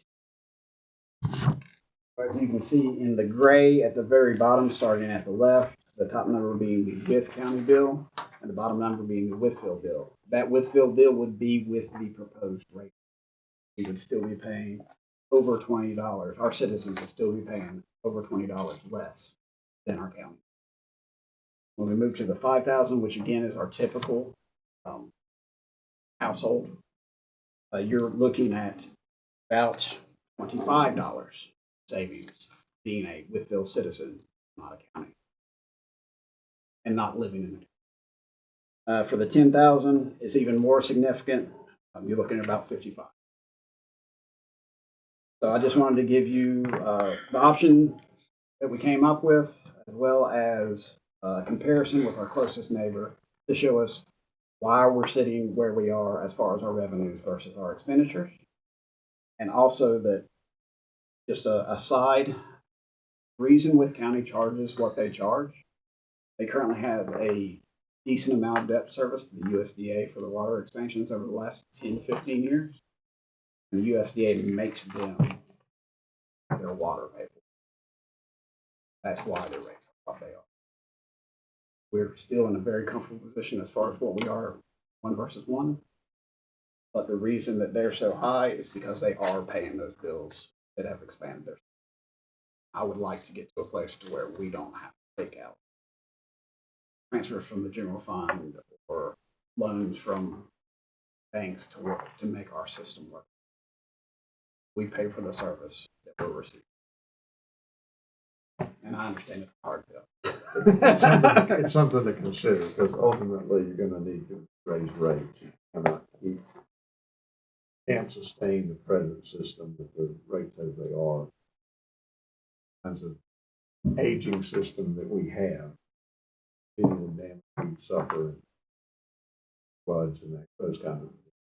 So, something to consider when I ask you to make a decision tonight, but please sleep on this, look at it, talk to people who need. Be aware that it's a real concern. Thank you.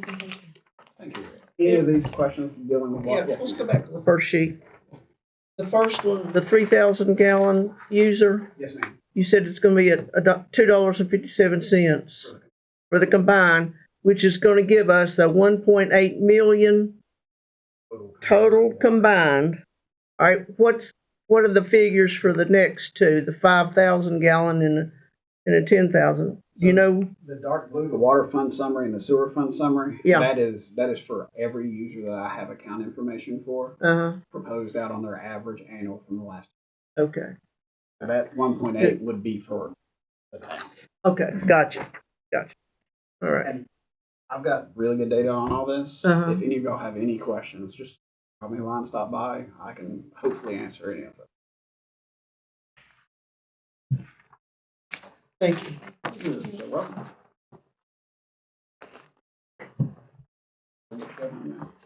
You should say, what else do you got for us, Jim? It'd be helpful. I run. Good job. Good Thank job, you very Andrew. much. Appreciate you, sir. Mr. Austin. I have a question. I know we're moving along on the agenda, but it is so hard to hear in here. And I would prefer to move back out here so that people can speak into their microphones and be heard. It is so hard to hear what people are saying. We used to have microphones in here, didn't we, Sherry? Did we not? No, not in here. No. So, I mean, you all can think about it if you want, but I would prefer to move out of here because people can't hear on the video and they need to know who's speaking and what's being said.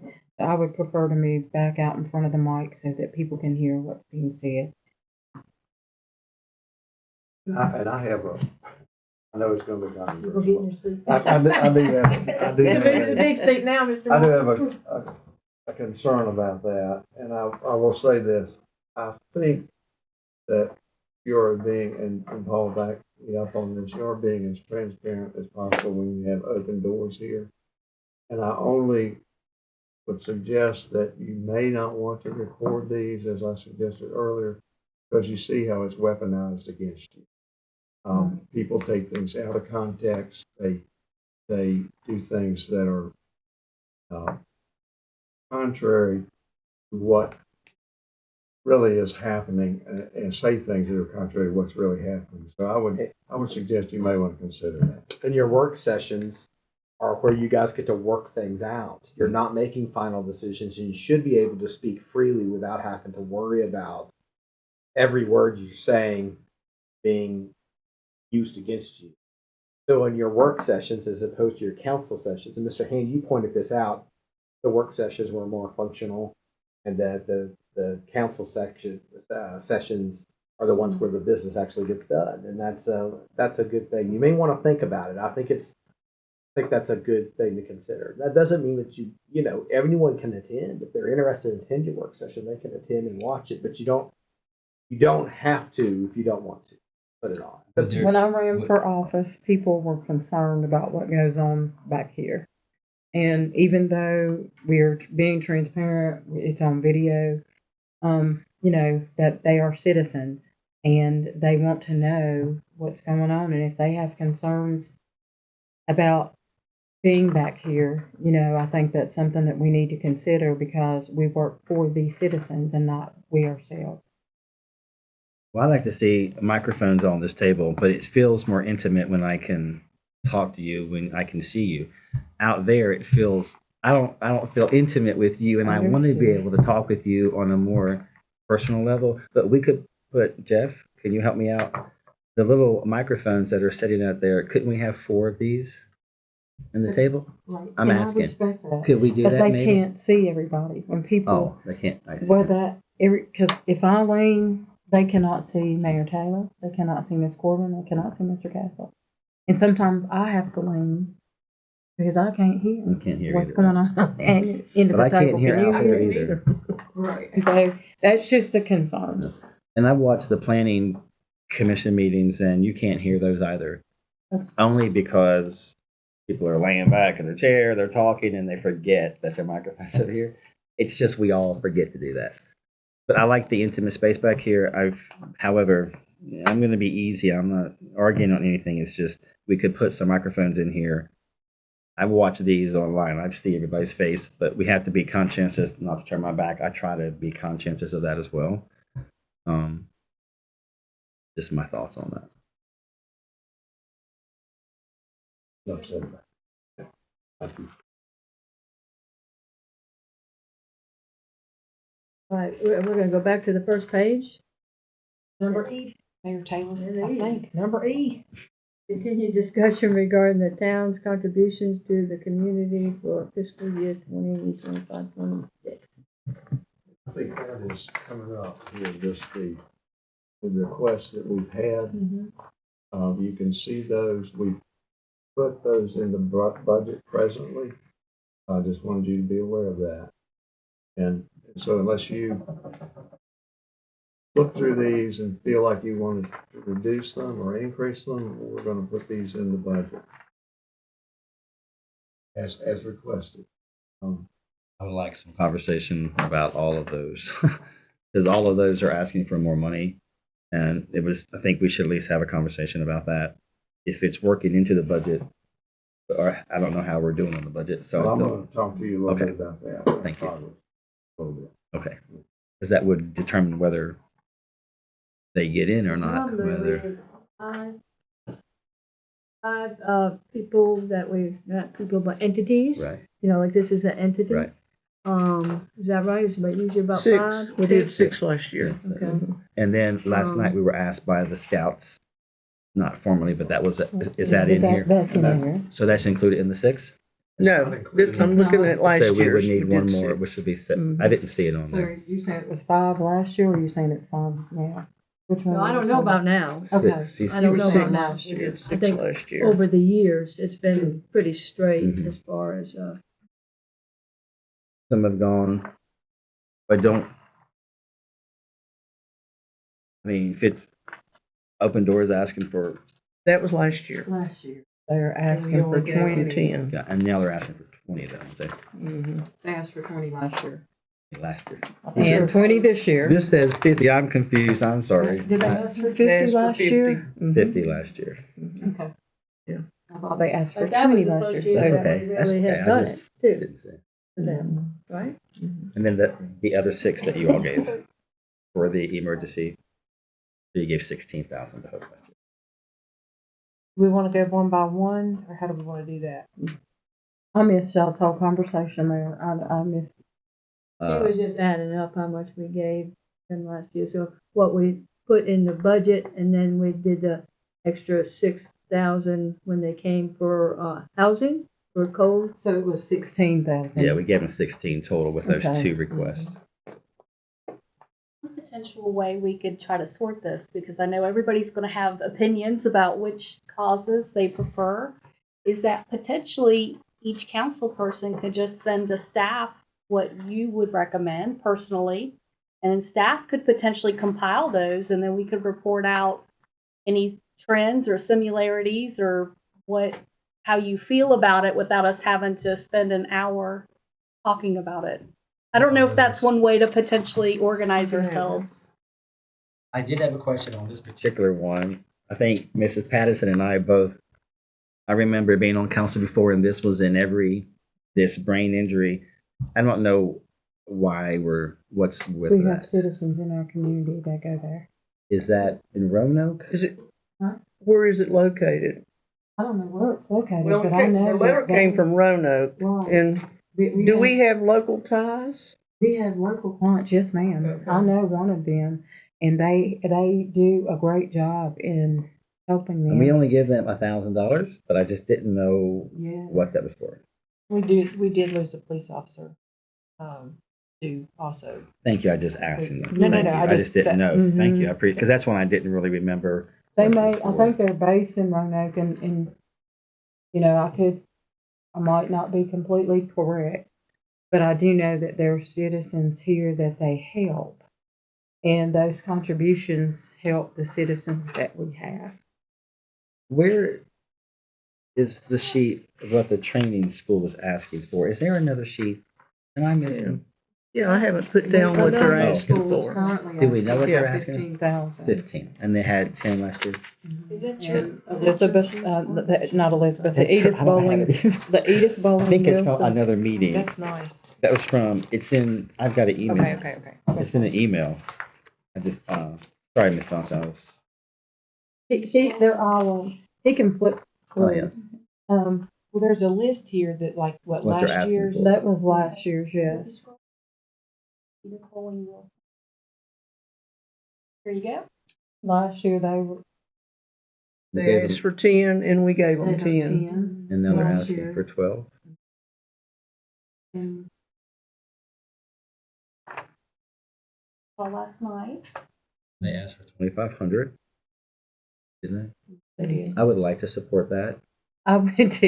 I You mean, guys- because How do we, this is the question I have with this entity, because like the tallest gentleman there sitting down, he didn't even know where Wytheville was, or if was Wytheville a town, nothing. So he's not even local. So I don't know how many, a lot of them we recognize, the kids and stuff, but I think that's the same concern I have with Hope, has so many different places they put money that you really gotta say what you're giving it for. And that's one of my things about Hope as well. We need to focus down on it. And we need to make sure if we do money for this group, that it stays local. And I think most of those kids are last local. night, didn't they say from what I understood, not unless I misunderstood someone, I thought most of their work that they did was right here in the town and in the That's what I'm saying. county. I think all the kids are local, Right. is what I'm saying. And then, But so that would be something new. But if you all have an appetite for it, I would like I to don't understand consider. how how come they have to spend so much money to be a. Oh, there's a lot of money involved in that. You have to. I've done Girl Scouts all my, No, I don't with know my that. kids, and you know what I'm saying. But I guess I'm out of. And when you read through those papers, that's a lot of money. It was like $400 a person. Might want to be careful about the conversation this evening, but maybe there's a way that we can get input from all of the council members and see if there's some common threads or common thoughts. What do you think about that, Mr. Moore? I think that would be a good way to do it. So we need to just email you. Each All of right. you submit maybe to Ms. Corbin for each of these entities, what you would, and then we'll see if there's any common threads. How does that sound? Good. Put it on the next agenda? All right. I can Very do it. much.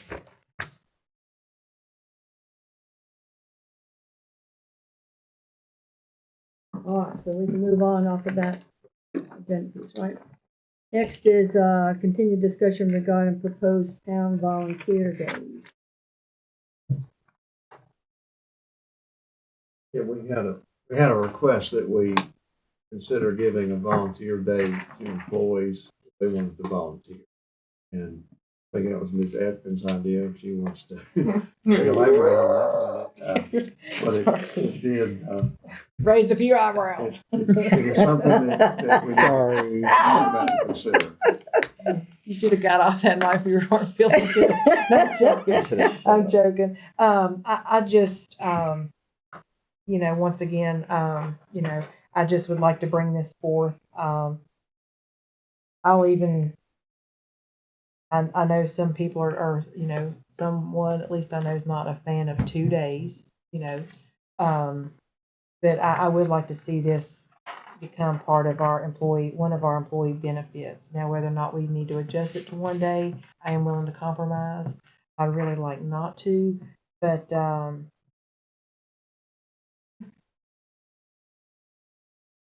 Could we try like maybe a trial period of 1 year? And just do maybe 4 hours or 1 day as a trial period?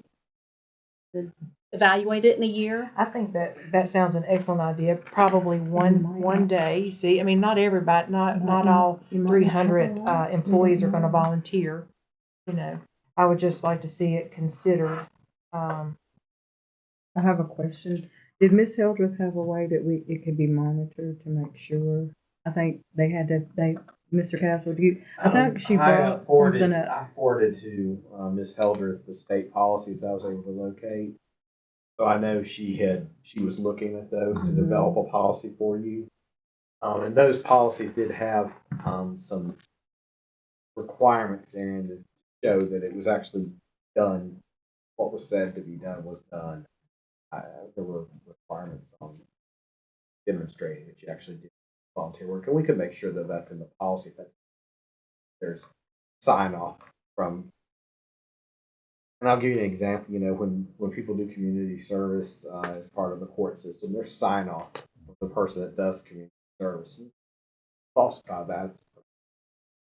There's ways to volunteer and then go to jail. Yeah, I mean, you know, we just to lie about it, and it would be clear that it's represented on that. That it would be that they're subject to employee discipline, of course. But you know, I don't know. Anyway, but we can. The answer is yes. The policy can be adjusted to require pre. That was a long-winded answer. Yes. Okay. I knew that she was working. I'm thankful because she, you know, whatever we ask that needs to be, she jumps right on it, and I'm thankful for that. So. Can I ask a question about my concern would be lost work days. If we have 300 employees and they each take 2 days, that's 600 lost work days. That will affect the essential employees like the public works and the fire and the police. The non-essential employees, I don't think it would affect those departments at all. But the essential employees, we're back at that same problem where if they take 2 more days off, I don't know. So what's the number of people in public works and the PD and all the fire? 100-ish? No idea. That would be 200 lost work days for that department. They would have to look at their schedules, I think, to figure out how they're going to make up all those lost work days. And I think as taxpayers, I do not particularly am not attracted to paying people to volunteer. That's a personal thing that people need to do on their own time, which is the definition of volunteerism. Volunteerism is if you give of yourself, your time, your gifts, your talents. As soon as you're paid, in my opinion, you're no longer volunteering. We're going to raise rates on water. We're going to have to get really tight on the budget. And we don't have the budget that the state has. I would love to give everybody the state benefits, but we don't have the benefit of the state. We don't have the budget of the state. We have a small budget. All these lost work days, I'm very concerned about. Not concerned would you consider about. One in Well, trial I period? think we would need to ask these departments how it would affect them to lose all, because even if they one day, it's 300 lost work days. Well, and I would just like to ask them. No, and that's fine, all. but I don't think everyone would probably volunteer. Actually, when I was a GED examiner, we had they had to do like write like a essay, and even one of the gentlemen were like, "What do you mean by volunteering?" And I'm like, "Well, because you know, I have volunteered. I'm sure we all have volunteered, but I just didn't know maybe if we could, you know, try one day, and just do a trial period for a year and see how many people are interested. And there may not even be any interest. You know, there may not be." If there is, I'm asking. Sorry, you. I personally am not interested in giving them. Okay. I respect that. Right now, I just don't feel like we need to be doing that.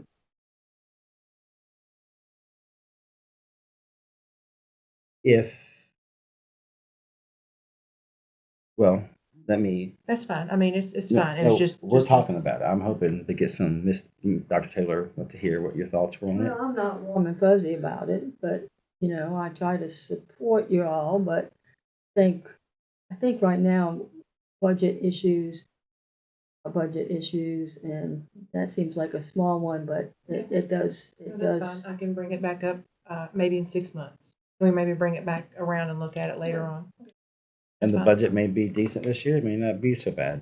But I would want to know how the departments would handle lost days and how they would make up, because they don't have any substitutes. And these are essential people. All the rest of the departments, I'm not sure we're making difference. I say that, and I might be wrong, Ms. Corbin. I should ask you, would it affect your department if all of your people took off 2 extra days? Maybe not. I don't know. Not at, I wouldn't want to take them both at the same time, but we would have to schedule around weeks that we're not putting out council packages and things like that. So I mean, just a scheduling issue. I do have a question. I'm not trying to be rude, but I know there was a water rates presentation, but we have not voted to raise water rates, and I do not want that to be misconstrued. Thank you. But it concerns me that we might have to. Right, I am concerned about that as well, but I don't want it to be misconstrued right now because we have not voted Sure. on that. So I don't want to send the wrong message until we actually make a decision that I understand. It's a I see- proposal. We have it in I front of us. see So, that, yes. and we have to make a decision on it. I just want to explain to the taxpayers that we're making good decisions with the employees' time, and that's where the volunteer Yeah, thing is and- kind of. And like I said, I Maybe don't down the mind to road. put it on the calendar, maybe 6 months down the road, if we can maybe do that, Ms. Corbin, and look at it, Yes, see how ma'am. things, I don't mind a bit. Thank you all for at least considering it. Right, review of ordinance number 1448, an ordinance amending the inclement weather policy.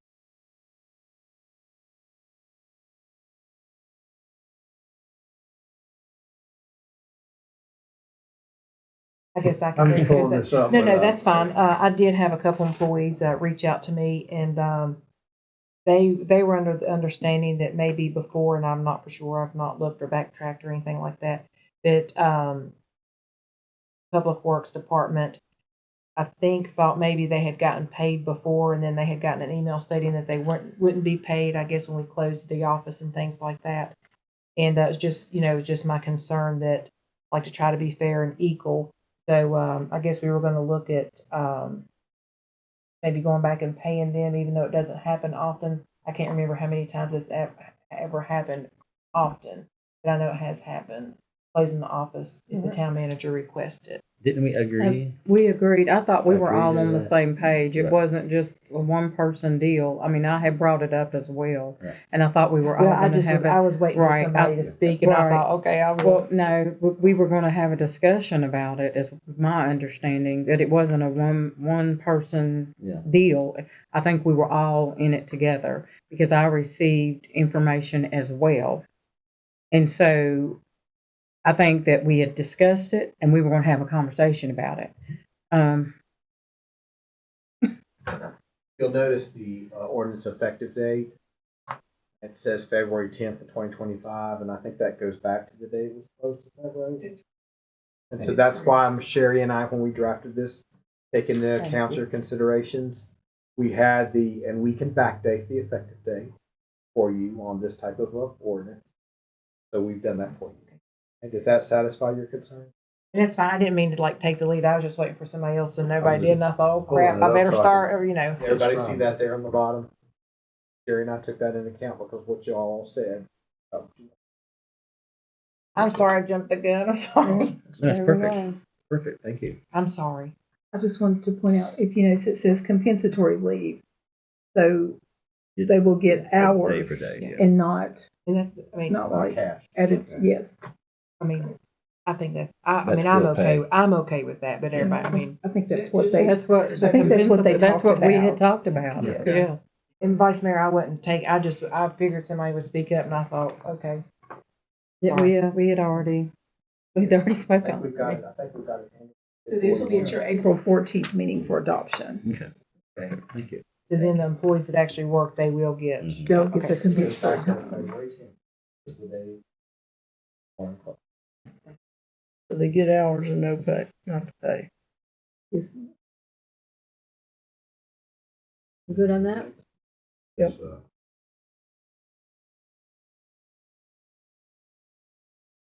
Pay change form y'all had asked see that, and there it is, and some of you may have it in the packet, but just want to be sure that's satisfactory. I have no idea what you're talking about.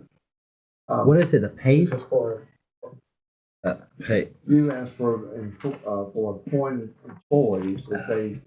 Oh, that you. I know now. I'm sorry. That you be notified of their pay changes and be able to sign off on those, even though you would have voted on that prior to. This was just a Where we follow-up had the form. other situation. Yes. I was And we're thinking, now trying I to fix know. I think it's that really other clear. It says situation. from to. I think it's pretty clear. Yes. Does everybody feel that way? Yeah. And every time something's done, this will take place versus a little bit here and a little bit here, like two different amounts. I'm hoping that that's right? what it's supposed to be. This form will take place anytime your appointed officials compensation change. That's the intent of the form, and then it requires the employee to acknowledge it at the bottom. Oh, it's a great form. I didn't draft it. I don't know who did it, but they did a nice. I thought it was really Laura clear. did it. Laura did it. Well, Laura did a very nice job. And I think it's really clear. I don't see how it could. I think you're going to see what's happening with this form very easily. Do you guys think that way? Well, I hate to throw this in there, but like,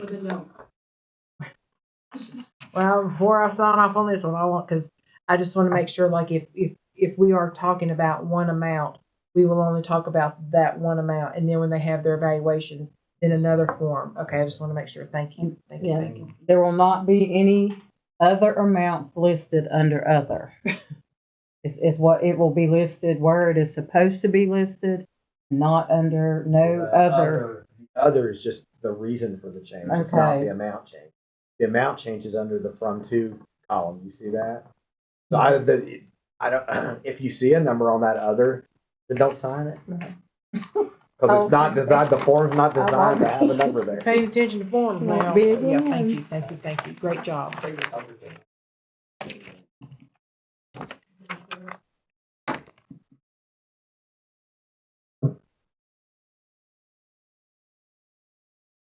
Okay, I is pretty simple, but I wanted to just hand you out.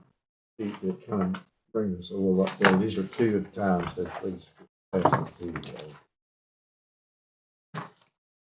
Oh, they're two. No, they're the same. Two. They go together.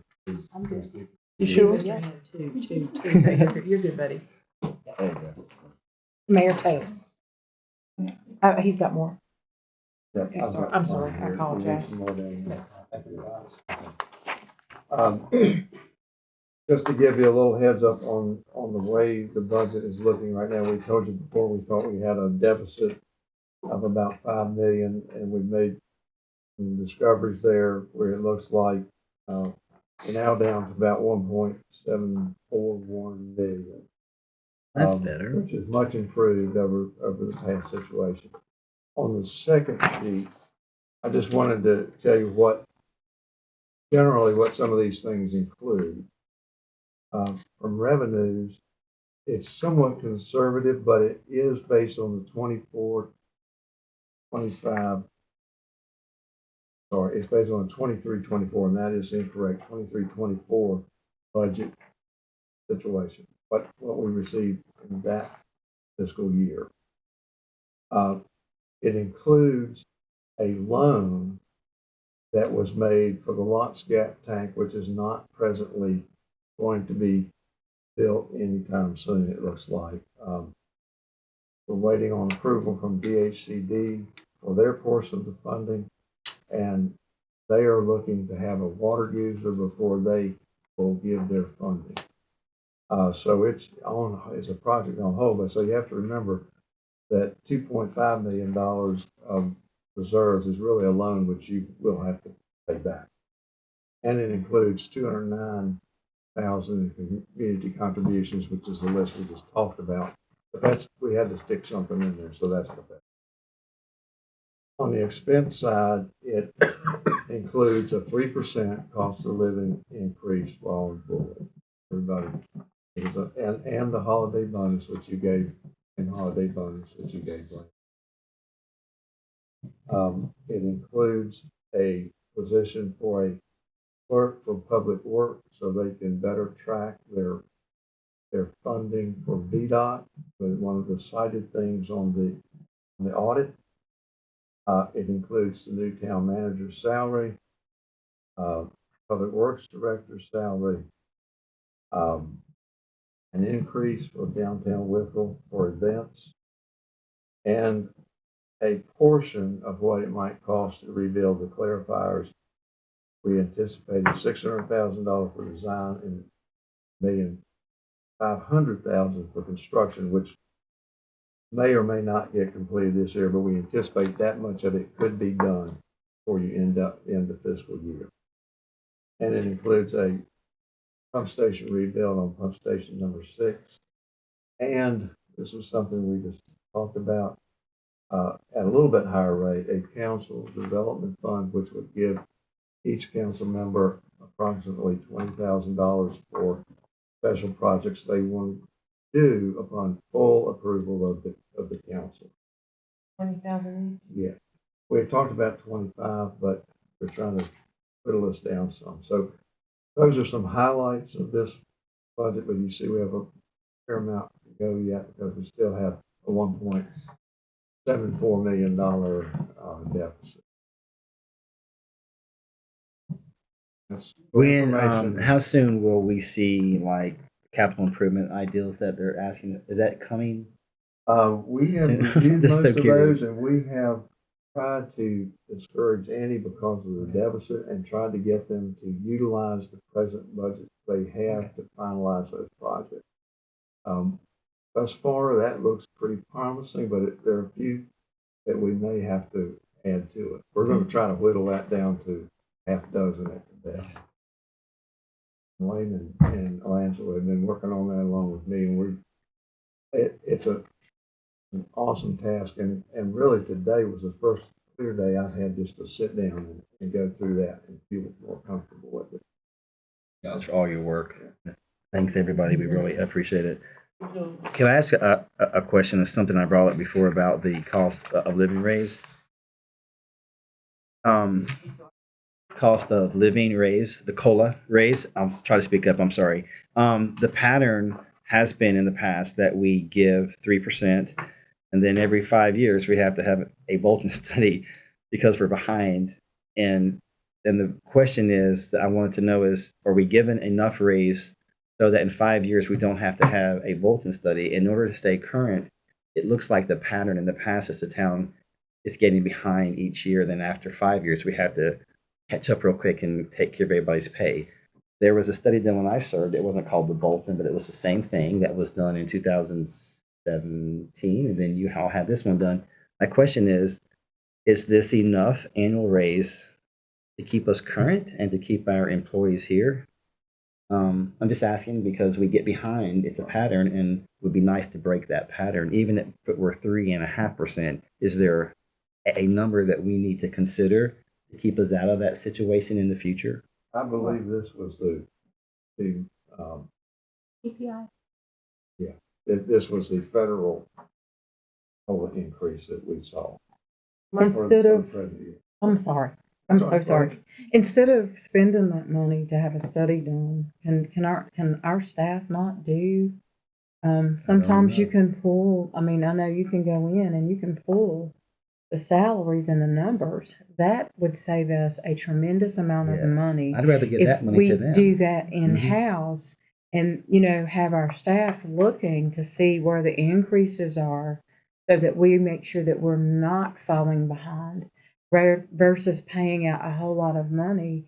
And we have staff that can look that up and keep us up to date. I would rather do that with our staff versus paying out money. And then that way we're up to date on everybody's salary and we're keeping everybody where we're supposed to keep them at.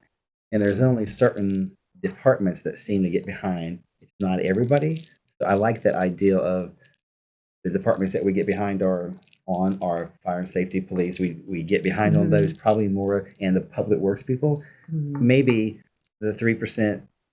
I'm just asking, is there some way for us to stay current and not get so behind? Right. And so maybe not this year, but we have years to come. If we don't make any change, we will find ourselves in that same situation in 5 years.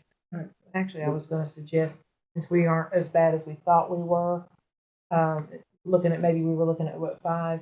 I was gonna ask maybe if we can consider a 4% increase versus, since we're not as far behind. And then that way, That is entirely up to you. We Um, just put that in as a Every suggestion. 1% is going to add about $100,000 to your payroll. So at 3% on average, just big numbers, you're adding $300,000. So if you do 4%, in payroll with contribution? So they know their just full just cost. just salaries. I don't know what that does to all the VRS. So you gotta and, add in another 15% Yeah. roughly, guys, for your contributions that you're required to do for Social Security. The more you agree. Yeah, I do. I just want to make sure you understand the full cost. We're going to be paying it, but we're just going to be paying it in 5 years when we back up Oh, I'm and not- try to. And I'm just just telling asking, is there a way? I understand there's costs, but the PD and those departments and fire department, the part of retention for them has always been pay. Just hoping that we could break our pattern. would you want to Somehow we need consider to break. 3.5 this year? I would love 3.5. Anything that breaks the pattern that might put us on a path to not find ourselves in the same situation. But it's just a thought. It's just. Could you a run the thought. numbers for 3.5 and 4, and then that way we could all discuss We it can do that as a for you. council and look at the Yeah. figures? Okay. Thank you. And if you wanted to do individual departments, I love that idea. I don't know how, but I would love to see that we stay current as possible. Well, but I didn't want to do Over time. individual departments. I wanted our staff to actually do the department, all departments, not individual, picking and choosing, because that creates a problem. But I would like to see our staff actually take a look at the salaries versus paying out to an agency a large amount of money to have a study done when we have highly intelligent people that work for the town I that think can that's a go big job, in. though, isn't it? Is it a big task, or do you know? Well, we used to do salary surveys all the time. Okay, so Until the Bolton study, we've always done And it we- in-house. To be perfectly honest, I think it gives a better feel for the regional salaries than something like a I Bolton study, agree. which Yes. is I agree, statewide. Mr. Moore. And I think you so can I do think it is a better way to go. Because we haven't done, I mean, not me, but you guys haven't done Bolton studies every year or every No. 2 years or 5. yeah, we did one Since I've been on. No, two, because we did one in 17, and then you all did one last year or the year before. So there's been two since 2016 to now. 9 years has been two. My question is, are we setting ourselves up for another? Because I don't know how much that Bolton study was, but I suspect it was not cheap. See, I believe that the study that was done for this one was just done by it was just It's a. only with HR staff. I just know we had one because we used some numbers from it. Remember? We used a- So can we go back to doing that versus Yes, paying out all of absolutely. that money? I mean, that's money that can be saved and used elsewhere. It could be used toward the raises that we need to give, versus paying a company all that money. And it's not cheap. I know. It's not And we cheap. could do it every 2 years or whatever they think. Just hope we don't get behind again. Right. That's all. But maybe 3% is fine. I'm just asking that we might know that might be coming up again. That's all. Thank you. Mr. Moore, while we are discussing the budget, do we maybe want to talk about the schedule in light of the first reading and the second reading and the third reading? Because we do have some key decisions to make, I think, in April. You have 2 meetings in April, and then we go into the first reading. Do you remember? Yes, it's the first Of meeting May. in May. May. And then your second one's the second reading. And your third's the first meeting in June. So it's, in essence, on behalf of staff, I guess, and Mr. Moore, maybe you can chime in here too, is that we probably need to lock down a little bit our budget before we get into the first reading, correct? Absolutely. Yes.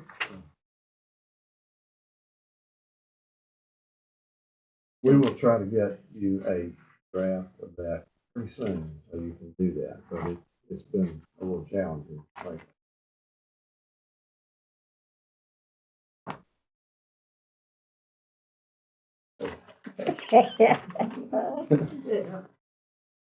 And I am sorry, I didn't mean to take like a second lead on that other, I'm sorry. Yeah, I was it's fine. looking for, Somebody like- got to take. I was waiting for somebody to speak. I didn't know was that looking about around it. like- Yeah, 'cause it's next. Right, next on the agenda is discussion regarding safety in town parks. I'll ask you a minute. Yes, I would, if there's any way, I saw, some information, some parents were concerned about, something going on in Withers Park where their children were playing. And there was someone who was peeping through the tunnels at their children play. It made them feel uncomfortable. And they were concerned because I think I'm gonna have to read it. The person I think maybe went away and then they came back. I don't know how I would have felt as a mother for somebody getting in the tunnels and peeping in at my kids. It made them feel uncomfortable. So I would like to see to make sure that our citizens are safe and they feel safe. I want them to feel safe when they take their kids out to play in our parks. If we could have a little bit more patrol in our parks. And in the summertime, maybe, I don't know if we have ever had a bike patrol or not, but if there's somebody that would like to do bike patrol in our parks to make sure that our citizens are safe, that was a concern that I saw. And one thing that I would like to see, I don't know, I think maybe we talked about this some years back about putting their police poles like they have on college campuses. Mhm. And if someone is in trouble, they can get to one of those and say, we need help. So I think that our park should consist of those so that our citizens have a way, if they're calling 911, they're not cut up. That automatically goes through to central and they can get someone dispatched out. They might be able to get to the pole or the phone in the park quicker than they can their cell phone.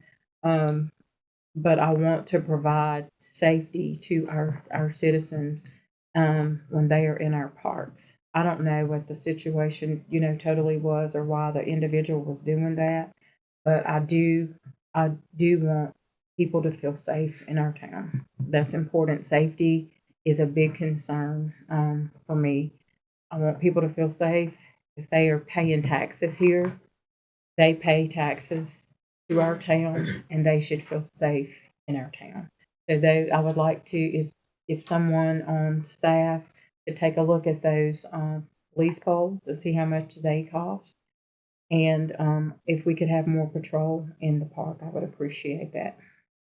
Is this something the public safety group or not could discuss, or is that not really for that? Absolutely. We have the public safety meeting and there's a lot of people there. Maybe I was just at Tech here with my dog recently, and I saw those poles all over the place, and they're very common, very feasible. Didn't you ask for cameras down there? And It's been a while back. I Mr. asked Jeff, for some. do you know if the cameras have been installed down there at Withers or at the cat shelter? Yes, Thank you. Okay. in Withers, the camera system is pretty old. There are out in Is that- a couple at the restaurant. Might be something to expand on is the camera presence, Mhm. which keeps people. No, Just some yeah. things maybe we can talk about at the safety meeting. But yeah, I think Actually, it's funny you bring that up because when I was meeting with the Salt and Light group, there was, the two young ladies and myself, and the one lady walked up the stair. There was a questionable situation going on, and we watched the one Salt and Light and young lady. I was standing there and I said, let's just make sure she gets up the stairs. And so she walked, through with her children and was walking up the stairs. And then the other Salt and Light and that lady, we turned around. And then the guy started to approach us, and I'm like, not today. And he's like, hey, and I said, not today. And I was more worried about the one going up the stairs by herself with her children, and then the other young lady with her kids. And I'm like, take on that girl, you know, but I was like, I mean, I even had the incident myself down there at the park. And we could explore lighting and see how well the park is actually lit. So this That's was a couple one things of- if you want to consider. Right, the post that I saw says, "Hi, I never posted on here before, but I feel like I should say something about this so that other people can be aware. I was at Withers Park today with my husband and my 3-year-old son around 12 to 1, and there was a man there. I'm not going to go into all of that. And there were other group there with kids. I'm sorry that I didn't get anybody's name. However, as you skip down into this message, she says, he was walking around on the mulch around the playground, looking through the tunnels at kids, staring at them. He kept walking back and forth, and then he would disappear for a few minutes and then come back and do the same thing. After a bit, a group of moms left, and it was just me and my husband there with our little boy. And he came back and got on the playground with him and hid in the tunnel. Finally, I had enough of it and said he shouldn't be playing on the playground with little kids. So there's a whole, I can send you what I have if anybody would like to have it, but that to me was concerning. Shared that with the PD too. I shared it with the town manager and Mrs. Gordon. I have not shared it with the PD. No, I said, can you? Oh, I can. But you said if anybody wants it, I think that would encourage them to. I love the idea of having an officer on a bike. A bike I love patrol. that for the parks, and it just really seems like I don't guess we've ever done that, have we?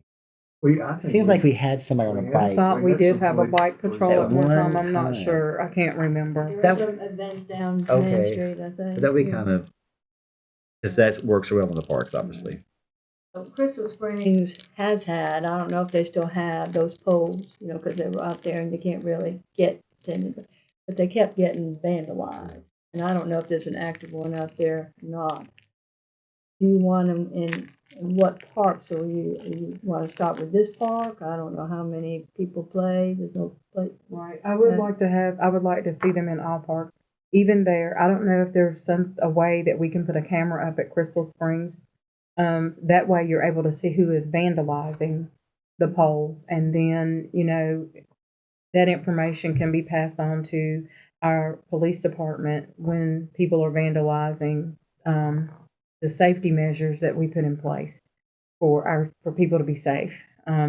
So I would like to see them in all the parks, and a camera also at Crystal Springs if there's not already one. And that way, that will, I think, eliminate the vandalism on the safety poles that we have there. Mr. Jeff, do you know if the security cameras have been installed at the homestead yet? You know, we had one of the buildings was broken into. Yes, I was And- at their meeting. You're right, and and I think they had cameras. Am I remembering?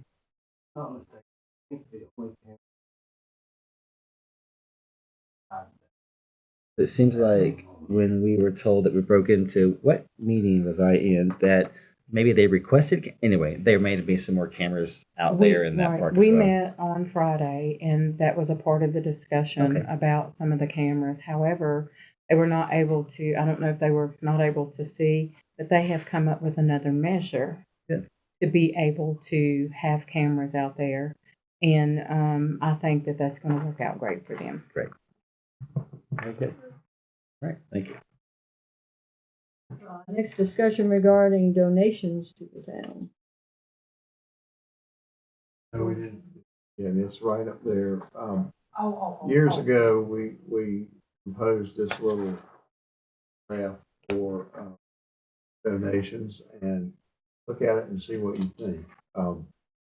It basically says, look, you all get to decide what donations you will accept and have the ability to remove those donations if you would like. Is the basic. Because I think what may happen is you may get a flood of donations and you may not have a whole lot of choice in where they go or how they're used. And I think you would like to be able to control that. it's nice to have benches in parks, but we may end up with 15 benches in a park and we really don't need but 4 or 5. So it's just a point to consider. And the quality of what you get may not be really up to what you maintain well. I had Mr. and Mrs. Dewey Clemens. Mr. Clemens spoke with me, and they were wanting to put a bench in Elizabeth Brown Park in memory of their son, Lieutenant Clemens, who passed away.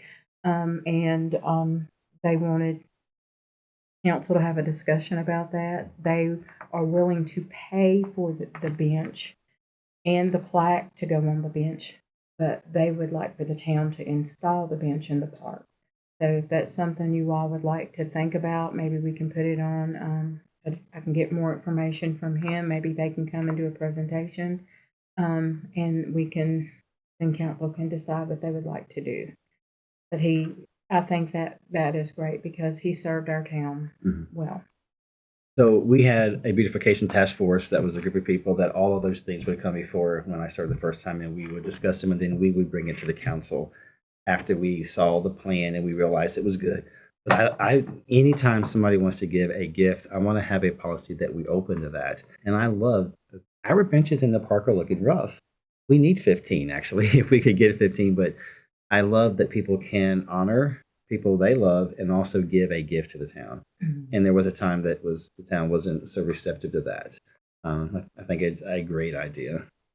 The type of bench, I have a book that would only help them that it maintain a long time and be good for the town. I have the books where we ordered all of those benches in 2018. If they wanted help with that, to help them with that. If not, it would need to be a high quality bench to be in the park to support people sitting in it. It's got to be safe. Couldn't be plastic. I think it had to be. I think that he's Does that make looking sense? at it's fairly high quality. But those were the kind of questions we asked. Yes. But we would love to accept gifts. I think that's fabulous. And maybe I can speak with him and get back with Ms. Corbin, and maybe they can do a presentation of the bench. They could that just show us the picture if they want to come in. That's great. I'm speaking for myself, but most of the benches, actually all of the benches in the park have a sponsorship plaque. Every one of those benches is sponsored by somebody. But it's been a while. I think those benches are looking raggedy. Well, I'll relay the before- message and the information back to Mr. Clemens, and that they're trying to honor their son who was an employee for the town, a police officer. So I will ask them if they would like to come and do a presentation or if they would like to pass the information on for it to be presented, and I will be happy to present that on their behalf if they do not want to do a presentation. And the town did install all of those historically for the people once they sponsored them. The town would install them, like if they're set in concrete or whatever. That's my memory. I believe that's right. Sometimes all donations weren't accepted. I mean, like. Yes, and it has to go through council. Well, I It just would mean go. like pick and choose, because I know there were some people that wanted to donate so before.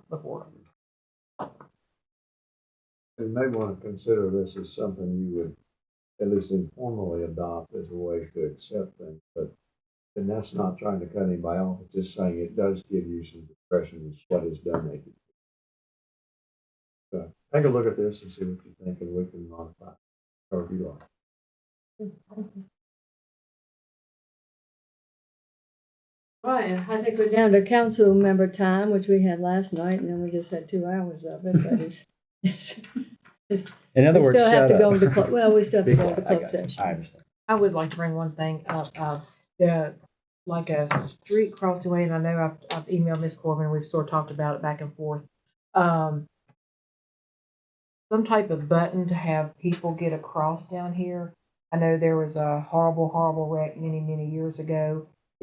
I don't think it had anything to do with the light. I think it was a health issue, but anyway, down here, there is no like way to get across the street. Like there's no like stopping, and this is like a 4-way intersection that's very busy. Actually encountered 2 young little girls last year during going to Chautauqua. They were sitting there trying to figure it out, and I even called up to the town office, And I'm like, to an employee, and I'm like, is there supposed to, and they're like, oh yeah, it's there, just go around the pole. And I'm like, I went around the pole, and I'm like, I swear it's not here. And she's like, well, I don't think you're the right pole or something like that. And I'm like, no, there is like no button. The two little ones going to Chautauqua, there's no easy way to get across the street, like to stop and have a little crosswalk. So I know, I was wondering if that can be looked into. I know it may be a little expensive. This is a very bad intersection for, we do have elderly people going to the dentist and over to Tassel Mall and Pedals and things like that. But it was busy, and even the employees like, well, I know I've pushed that light before, but I don't know what happened to it. But There's never been one on that. I don't think there's ever been one No. there. She was- There is one down at the pool Where Kings was. King, which you can press, and they, I guess, could have turned maybe and gone down there and then across with a traffic stoplight. So I believe it or not, I even walked into Chautauqua. I parked the truck here and walked into Chautauqua because they were little. They were little. Like, you supposed to be here walking? I didn't want their mom to say, you taking them to Chautauqua? Just a thought. I think staff has looked at this once before because of a similar concern, and it's going to be very difficult to put on that intersection because it's so narrow, the sidewalks are so narrow. But it can be done. I'm wondering if it's the most effective place. But I mean, that's fine. I just wanted to. yeah, sure. I'm going to look at it again. Or I don't know if even a sign to maybe tell people to go down to here. You know what I'm saying? You can use, you're Yeah. able to use. I mean, I don't mind that. Because I didn't think about that day. Yeah. That's a great idea. Before we leave that topic, there's a sign down at the end of the table here. You had mentioned that you'd like to have something at intersections. This sign, I believe, and Paul can comment on this, I believe reflects what our present code says. It says that you cannot be in the roadway unless you're in a crosswalk. So that's saying you can't be in the roadway unless there's a crosswalk, and that if you need assistance, living assistance, that you can call a number, and we'll, try to find out a number where they could call. But Yours would be great. that would be great. I will immediately throw my phone in the trash can. But I don't know. We'd have to get a resource who they could call, and Hope might be a point, but may not be. I'm not a fan of seeing these on the corners. I mean, I've never seen anything like that in any community I've ever been in. I mean, the resources are everywhere. I mean, Hope has an open door cafe it's everywhere. I just would hate to see our corners have those kind of signs. I didn't If mean you like put that sign up and the same people standing there day and day, same people, I don't like the signs. I don't think that looks good on our community. People can't imagine people don't know how to reach out for help. And there's so many agencies that offer help here. Every agency, Mount Rogers, social services, on and on and on and on. I'm not a fan of the signs myself. Well, and my main concern was trying to reach the people that contact me about why are you letting people stand there when there's Because they have the right to. by right. law. Well, then maybe we can't- need to take the no soliciting signs down. Because I mean, they're standing like right there at the no soliciting. I mean, I don't know what your thoughts are on I that. thought they. There's no signs up there. Not I don't either. here, There's but I a don't know what the sign next. on the Yes, there corner is. of Main Street where Walgreens is that says no soliciting. And they stand right there. There is a sign there. Yes, The ones ma'am. at Walmart came down for some reason at the intersection. I think they thought they took them all down, but obviously they did not. But that's It's one there at But Walgreens. I think that the people that are talking about these people standing on the street, I don't think we all don't have the same concerns. It's just they have a right to do that. And we can't tell them they can't do that. We just can't do that. And I haven't seen any of them block a road. They're just standing on the sidewalk. Now, I appreciate wanting to give them help. I don't want signs posted everywhere because I'm not sure that's the way to go. If Well, you want to give them pamphlets, give them information in their hands, say here's a place for help, and that's a little different. And I've actually done that myself. The Sure. one standing up at Peking, or not Peking, sorry, Tokyo. But that was basically for letting the citizens know that we are aware of the situation of the people standing there. And I did actually see one go out yesterday in the street, which is, I think, against the law. But anyway, that's just for people to know we are actually trying to, I don't know, unless anybody wants to have any other suggestions. I just know I've had. I would like the opportunity to contemplate the sign to make sure that the language is correct.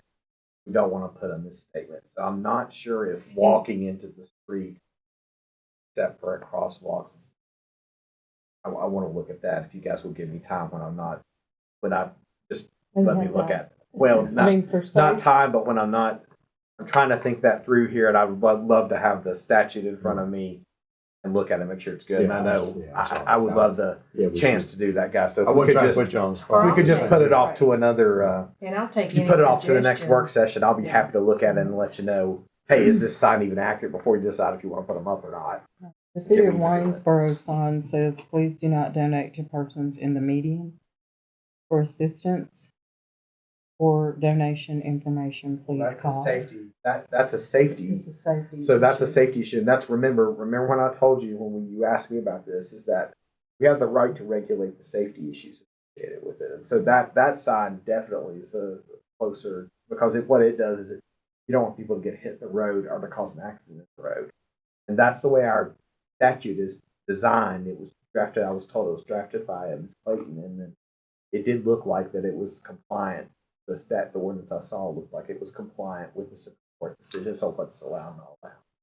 Or anything, I'll be more than glad to take any suggestions to tell citizens that call me. This looks, There are times when people call me that I just say it's out of our hand. Like I remember serving and saying, I understand your concern, but I can't control everything. We don't have that kind of power. No, and I don't want But that kind of power. no, But I mean, I get several But sometimes calls. I have to, and I agree because I'm seeing it. It's at my office on all the corners, and I'm seeing it every day. The signs are not going to prevent anybody from standing there. I can It print out might- some. There is But they're There going is to stand there literature because available. they're choosing that. There's all these outlets, and it's the same people every day, and that's a fair statement. It is the same people every day, and the signs. But I'll do whatever you guys want to do. There is literature available that describes that kind of thing. I can prepare for you, Ms. Atkins. Okay, and maybe we I can could post it send on it. the Facebook page. And That you would be could send good. it, You could send it, or you could just I can email it to you, and then you can email it to the people that are contacting you, so they know. Hey, here's a description of that right. Can we maybe put that on the Facebook page? I mean, I'd be more glad to The share city it. of, Yeah. of Salem says on their signage, on a portion of their signage, it said it can be dangerous. As far as soliciting in the median, it can be dangerous to you as well as the person that is soliciting. And it is also in Spotsylvania County. No, Spotsylvania County says for their safety and those yours. signs are different than this sign, Right. because those signs are safety warning signs. The median, which is different than a site, is it? Right. Or not? Because Well, they're saying If they're median. entering, and they're saying what's happening at those I've seen them. The people actually like in Roanoke, where I've seen it, that I traveled, they're actually staying in the middle of the median, walking. And you're stopped at a stoplight, and they're walking up and down, hitting cars up for donations, and then that is really dangerous. So we could, Spotsylvania County sign says for their safety and yours, please do not give to solicitors, support a local charity instead. I'm just reading off to you. There are several surrounding areas that have these signs for the safety of the individual as well as the citizen. I think the safety focus are consistent, would be probably consistent with, and we can work on language if you want. Okay, so you just have to direct me, and you give me time to work on the language. Have good language. Consistent with that I just would one. like the citizens to know that we are aware, or that I'm aware of it, and it's brought to my attention. And I don't know if anybody else has gotten calls. I can email you some articles from Major that talk about the right to seek donations and that kind of stuff. Okay. That's a protected constitutional. There's lots of stuff. Maybe if there can be a shout out blast or something on Facebook to or on the town's page to let them know that, you know, that, we are aware of the situation, but there are really our hands are tied or something to the effect. We'll get Yep, that's fine. from Is that okay with you all? See what we can come up with. I don't know if anybody else has gotten any calls or I have, concerns. I have. He does all the time. Yes. Thank you all. Or I'll make a note of what we do. Thank you all. Everybody good where we can go into closed session now? Or everybody good with everything? Bathroom break I was either before or gonna- I was after. gonna say the Either same. before we go in or Somebody say after, but something. yeah. Can So we go to either the way. bathroom after? We'll take a little break after we, all right. Town council now feels it necessary to go into a closed meeting pursuant to 2.2-3711, A1, discussion regarding certain employees of the public body and to discuss an appointed position. I need a motion, please. A motion, do I have a second? Second. Motion and a second. Is there any discussion? All in favor signify by saying aye. Aye. Aye as well. We are now in closed session.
Town council is now in open session.